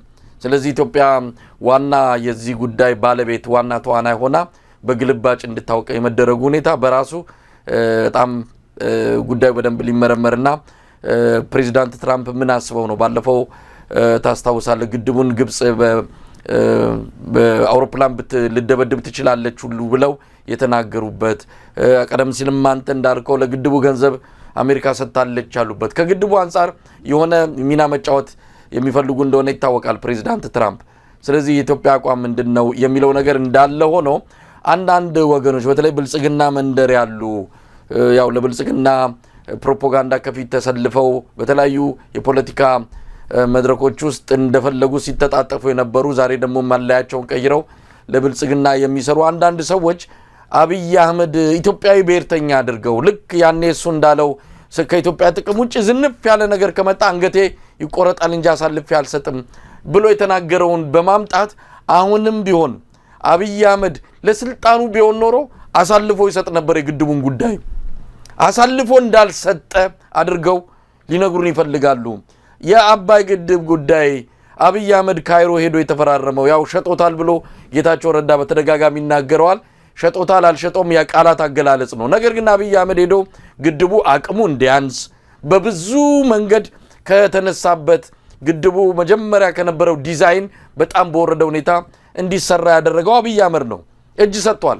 ያ ነገር አይገለጽም። ለማንኛውም አሁንም ኢትዮጵያዊ ብሔርተኛ ስለሆነ ከኢትዮጵያ ጥቅም ውጪ ዝንፍ ስለማይል እንጂ ቢፈልግ ኖሮ እኮ ሻዕቢያንም እነፋኖንም ሁሉንም አደብ የሚያስገዛ ስምምነት ተፈራርሞ አባይን አሳልፎ ይሰጥ ነበር ብለው አብይን ልክ ለኢትዮጵያ እንደቆመ ከዚህ ውጪ ለነ ትራምፕም ሆነ ለሌሎቹ ፊት የማይሰጥ ምንም አይነት ከኢትዮጵያ ጥቅም ውጪ እርምጃ እንደማይወስድ አድርገው ሊነግሩን ይፈልጋሉ።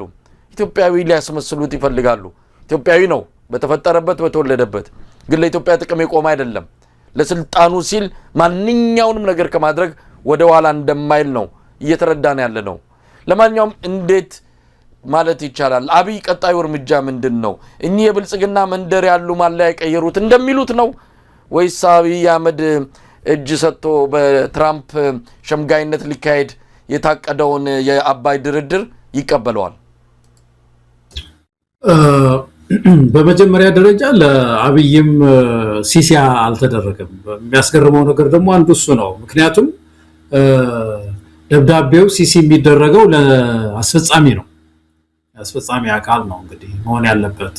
ርዕሰ ብሔር እኮ ኢትዮጵያ ውስጥ ስልጣን የላቸውም በዚህ በአባይ ጉዳይ ላይ የመወሰን ምን የማድረግ ምንም የለ። እሳቸው አምባሳደር መሾምና ምንድነው ደግሞ ሌላው በዚህ በፓርላማ ሲከፈት ሲዘጋ ንግግር ማድረግ፣ የሞተ ሰው የሞት ፍርድ የተፈረደበት ሰው ምንድነው ይቅር ይባል አይባል፣ በቃ እነዚህ እኮ ናቸው የሚሰሯቸው ስራዎች፣ ሌላ ስራ የለምና ለርዕሰ መንግስቱ ሳይሆን ወይም ሄድ ኦፍ ጋቨርንመንት ለሚባለው ሳይሆን ለርዕሰ ብሔሩ መላኩ እኮ ነው አንዱ አስገራሚው ነገር። በጣም ያስገርማል። በጣም አስፈጻሚው አልደረሰውም ማለት ነው አብይ አህመድ። አንድ ይሄ ነው። ሁለተኛው ነገር ግን የዚህ አሁን አብይ አህመድ ምን ሊያደርገው ይችላል? ይሄንን ያልከው ነገር አንድ ይሄ አባይ ግድብ ይዞ የመጣው አንድ ትልቅ ነገር አለ መሳይ። የአባይ ግድብ ከምናስበው ከዚህ ከኤሌክትሪክ ማመንጨቱ ከግብጽ ጋር ያለን አንዳንድ ጊዜ ሰጣ ገባው በላይ የጂኦፖለቲካ ጥያቄን ይዞ መጥቷል። አሁን ግብጽ ሚና አላት። ቅድም ያነሳ ነው በተለይ ምዕራቡ ዓለም የሚፈልግባት ሚና አላት። በዛ መስመር ውስጥ እስከገባች ድረስ አገልግሎቷን እስከተወጣች ድረስ ኢትዮጵያን መጫናቸው አይቀርም መሳይ። ኢትዮጵያን እየተጫኑ ይሄ አባይን እንዴ እንትን በይላት እንጂ ሲጫት እንጂ ውሃ በደንብ ጨምሪላት እንጂ ምናምን እያሉ ማስጨነቃቸው አይቀርም። ግብጽ ዘለም ስትል ደግሞ ወደኛ ነው የሚመጡት። ወደዚህ መተው ደግሞ የማስገደጃ ነገር እንድናደርግ በማድረግ ከኛ ጋር ጓደኝነት በመፍጠር ግብጽን ማስፈራራት ደግሞ ይፈልጋሉ። ስለዚህ ይሄ ግድብ ይዞት የመጣው እንደዚህ አይነት ስበት አለ ማለት ነው። ይሄንን ማኔጅ አድርገዋል ወይ ነው አብይ አህመድ? የኢትዮጵያን ብሔራዊ ጥቅም ሳያስነካ ጠብቆ ይቆያሉ የሚለው ነገር እንዴት ሊሆን ይችላል? እንዴት እንገምተዋለን? መሳይ እንደዚህ ሊያደርግ ይችላል? አያደርግም። ማንኛውንም አሁን ፕሬዚዳንት ትራምፕ የሆነ ውል አዘጋጅተው እርም ቢሉት እኔ ወደ ኋላ ይላል ብዬ ይሄ ሰው አላስብም። እንደውም ደስ ብሎት ወደ ኋላ ትንሽ ታሪኩን አታይም? ለምሳሌ እዚህ የማክሮ ኢኮኖሚ ማሻሻያ ምንድን ነው ያደረገው? ዝም ብሎ ተፈራርሞ ጉድ አላደረገም። የኢትዮጵያን ብሔራዊ ጥቅም አሳልፎ አልሰጠም ለአይኤምኤፍ ለሚባል ድርጅት። ብራችንን ዶጋመድ አላደረገውም፣ ገለባ አላደረገብንም። የማያደርገን ነገር የለም። ብሔራዊ ጥቅም የሚባለው ያ ነበር። አሁን ያ ትልቅ የብሔራዊ ደህንነት ጥያቄ ነበረው። ያ ዲል ያ ከአይኤምኤፍ ጋር የገባ ነው ዲል ሌላ መንግስት ሊቀበለው የማይችል እንደው እጁን ዝር አድርጎ ሊፈርመው የማይገባውን እኮ ዝፍቅ አድርጎ የፈረመ ሰው ነው እና ያከሰረን ሰው ነው እና ይሄንን ውሃው በዚህ መንጠን ይፍሰስ እንደዚህ ይሁን ብለው ፕሬዚዳንት ትራምፕ የሆነ ኮሚቴ አቋቁሞ በልችን ፈርም ቢሉት ፈርሞ እንደውም ኢትዮጵያ ተሻገረች እያለ ፊርማ የሚያሳይ ነው የሚመስለኝ መሳይ። ብሔራዊ ጥቅማችን ላይ እንዳብይ የሚያስፈራኝ ሰው የለም። እኔ በነገራችን እንግዲህ በነገራችን ላይ ያው ቀደም ሲል የጠቀስኳቸው የብልጽግና መንደር ሰዎች ልክ የፋኖ ትግል በምንድነው በግብጽ ፊሽካ የተጀመረ በሻዕቢያው በኤርትራ መንግስት አይዞባህነት ወይም ደግሞ ስትራቴጂና ፍላጎት የተጀመረ ትግል አስመስለው አሁን አሜሪካ እነዚህን አስቁምልኝ እኔ የፈለግከውን ፈርማለሁ ብሎ አብይ አህመድ መጠየቅ ይችላል አይነት መከራከሪያና እንዲህ አይነት ሎጂክ ይዞ መምጣታቸው ምን ያህል የፖለቲካ ድንቁርና ውስጥ እንደገቡ ምን ያህል መሬት ላይ ያለውን ነገር ማንበብ እንደተሳናቸው የሚያሳይ ነው። የፋኖ ትግል መቼ ተጀመረ፣ እንዴት ተጀመረ፣ በምን ቁመና ላይ ነው ያለው፣ ምንድነው ከግራ ከቀኝ ከፊት ከኋላ ያለው የሚለውን ነገር ማየት አይፈልጉም። ልክ ሻዕቢያ የሚጠመዝዘው ኤርትራ መንግስት የሚጠመዝዘው ወያኔ የሚጠመዝዘው ግብጽ ከበርጅም እጇ የምትዘውረው አድርገው ለራሳቸው ያመኑት ነገር አለ። ነገ ከነገ ወዲያ ቢሸነፉ መሸነፋቸው አይቀርም።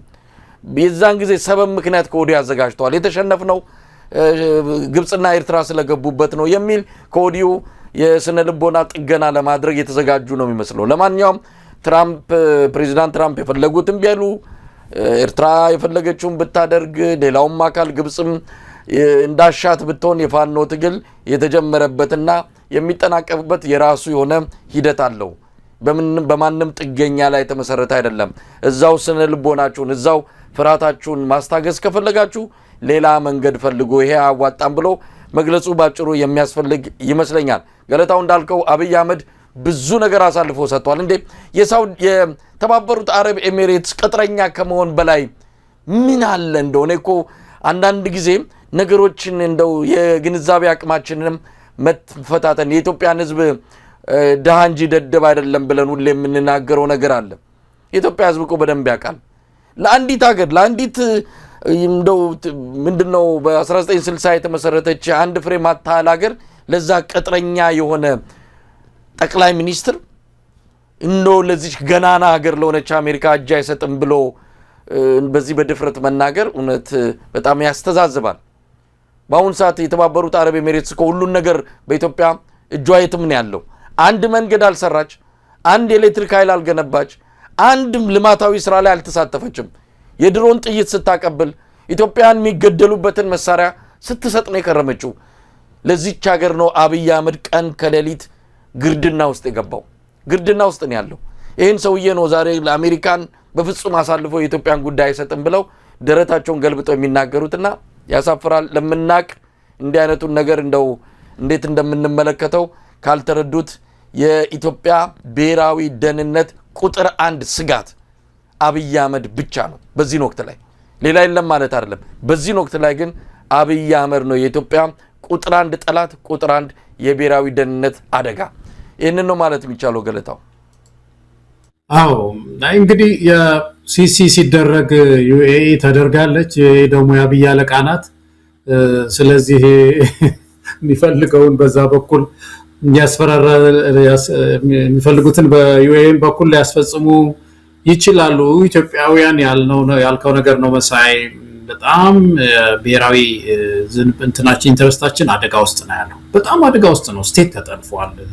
ከባድ ችግር ውስጥ ነው ያለ ነው እና ተባብረን ታግለን ሀገራችንን ማስጣል መቻል አለብን። ከባድ ችግር ውስጥ ነው ያለችው ኢትዮጵያ። የአባይ ጉዳይ ያው መካከለኛው ምስራቅም ሳይቀር የሚመለከተው ጉዳይ ስለሆነ በጥንቃቄ መያዝ ያለበት ነው።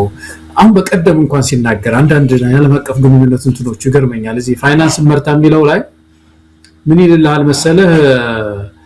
ዓለም ሰላም ባይሆንኛ ምን ቸገረን ምናምን። ጉዳገር እኮ ነው ያለ ነው። በነገራችን ላይ ላነሳልህ እያሰብኩ ነው የሱን ጉዳይ። ምናልባት በዛው ላይ ማስተያየት ትሰጣለህ። ዓለም ሰላም ስትሆን ምን አገኘን፣ ሰላም ብታጣስ ምን እናጣለን አይነት ድፍን የሆነ እውነት ዓለም አቀፍ በጣም ይገርማል። ይሄ ሰውዬ ከእለት ወደ እለት የቁልቁለት ጉዞውን ተያይዞታል። አዎ እዛ እንደ መድረኩን ወይ ሌላ ጊዜ ነሳ ይሆናል። ግን ይሄ አሁን አንድ ፕራይም ሚኒስተር የኢትዮጵያ ፕራይም ሚኒስተር እኛና ጅቡቲ ሳንዋጋ ዓለም ተዋጋ እንዴት ይባላል? ማለት መቶ ሀገር አፌክትድ የሆነበት ወርልድ የዓለም ምንድነው የሚባለው የዓለም ጦርነት አንደኛ ዓለም ጦርነት ማለት እኮ ነው። እሱን እኮ የዓለም ሊባል አይገባውም ነው የሚለውና ምን ማለት ነው ማለት ነው? ብቻውን እንደው ስታስበው መሳይ ብዙ ሀገሮች አዳዲስ ሀገሮች የተፈጠሩበት ምንድነው የሚለው ነው የምትለው እኮ ይሄ ኢንተርናሽናል ዓለም አቀፍ መረዳቱን እኮ ነው።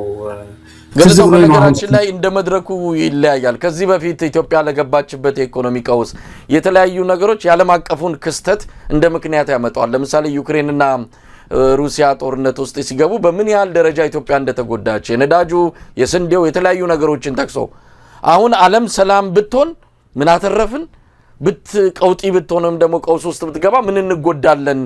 እንዲህ አይነት እንደ መድረኩ ነው። መድረኩ ላይ ከተመቸው ጥፍ ይላል። ምንም ቋሚ ነገር የለውም። በጣም ያሳዝናል። እሱ መድረክ በሌላ ጊዜ ብንመጣበት ጥሩ ነው።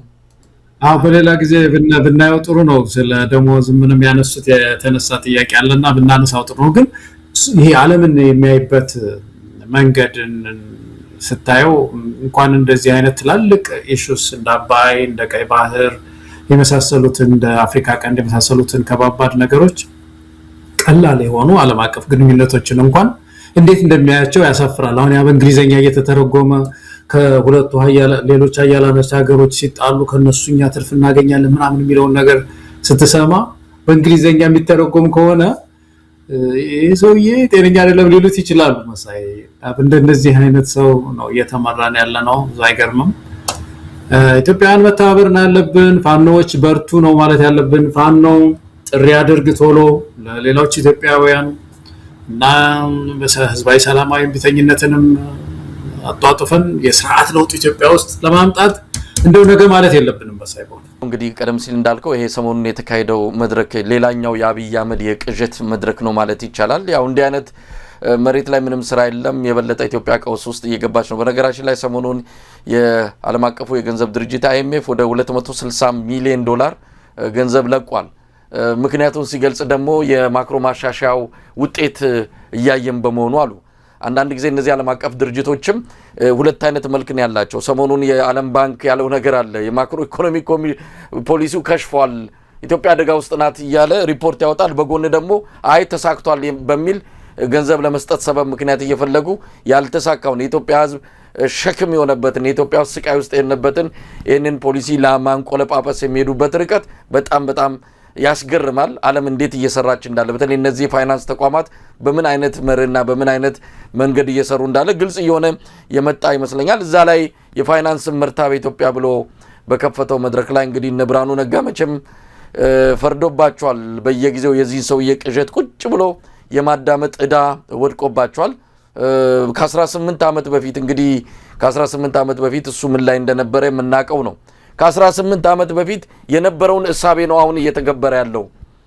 ስለ ዲጂታል ዓለም፣ ስለ ዲጂታል ፋይናንስ አብይ አህመድ በዛን ጊዜ ሲያስብ የነበረውን ነው አሁን እየተገበረ ያለው የሚል የአባባ ተስፋዬ ተረት አይነት የሚመስል ነገር ይነግሩናል። ገለታው በጣም አስቂ ናቸው። መቼም አንገባም ብለን ገባን እዚህ ጉዳይ ላይ ግን ምንድን ሲል ሰማሁት መሰለህ? አንዱ መድረክ ላይ ቁጭ ያለው ሰውዬ ከሱ ጋር ከአብይ ጋር ማለት ነው በድሮ ጊዜ የፋይናንስ ዲጂታላይዝድ ሳይሆን ደሞዝ ለመቀበል በሰልፍ ነበር። አሁን ያ ችግር ተቀርፎ አይነት ነው የሚነግረውና በሰልፍ እየተቀበልን የምናገኛት ደሞዝ ስንት ዋጋ ነበራት? አሁን በባንክ የሚገባ ገንዘብ አይደለም እንዴ ለሰራተኛውን ለማኝ ያደረገው?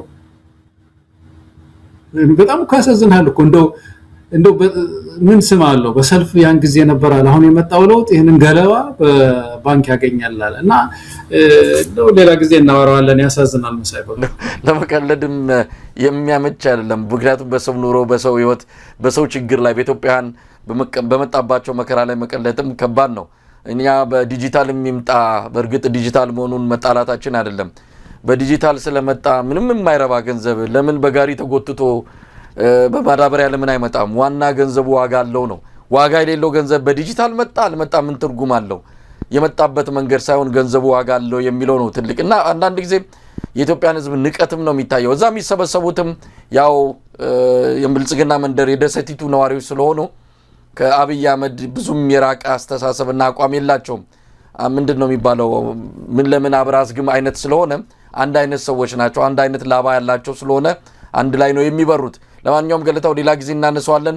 በድጋሚ ለመላው የክርስትና እምነት ተከታዮች እንኳን ለብርሃነ ጥምቀቱ አደረሳችሁ ለማለት እንወዳለን። ጨርሰናል። ገለታው መልካም ምሽት መሳይ። ተመልካቾቻችን እንግዲህ የዛሬው የአንከር የመረጃ ክፍለ ጊዜ በዚህ ተጠናቋል። የጥምቀት በዓል ላይ በዋለው የአንከር የመረጃ ክፍለ ጊዜ ላይ መረጃዎችን በማግኘት አንዳንድ ሀሳቦችንም እንደዚሁ የተጋራችሁ እንደሚሆን ተስፋ አደርጋለሁ። በዚሁ አጠናቀቅን። መልካም በዓል። ኢትዮጵያ በክብር ለዘላለም ትኑር። ጤና ይስጥልን።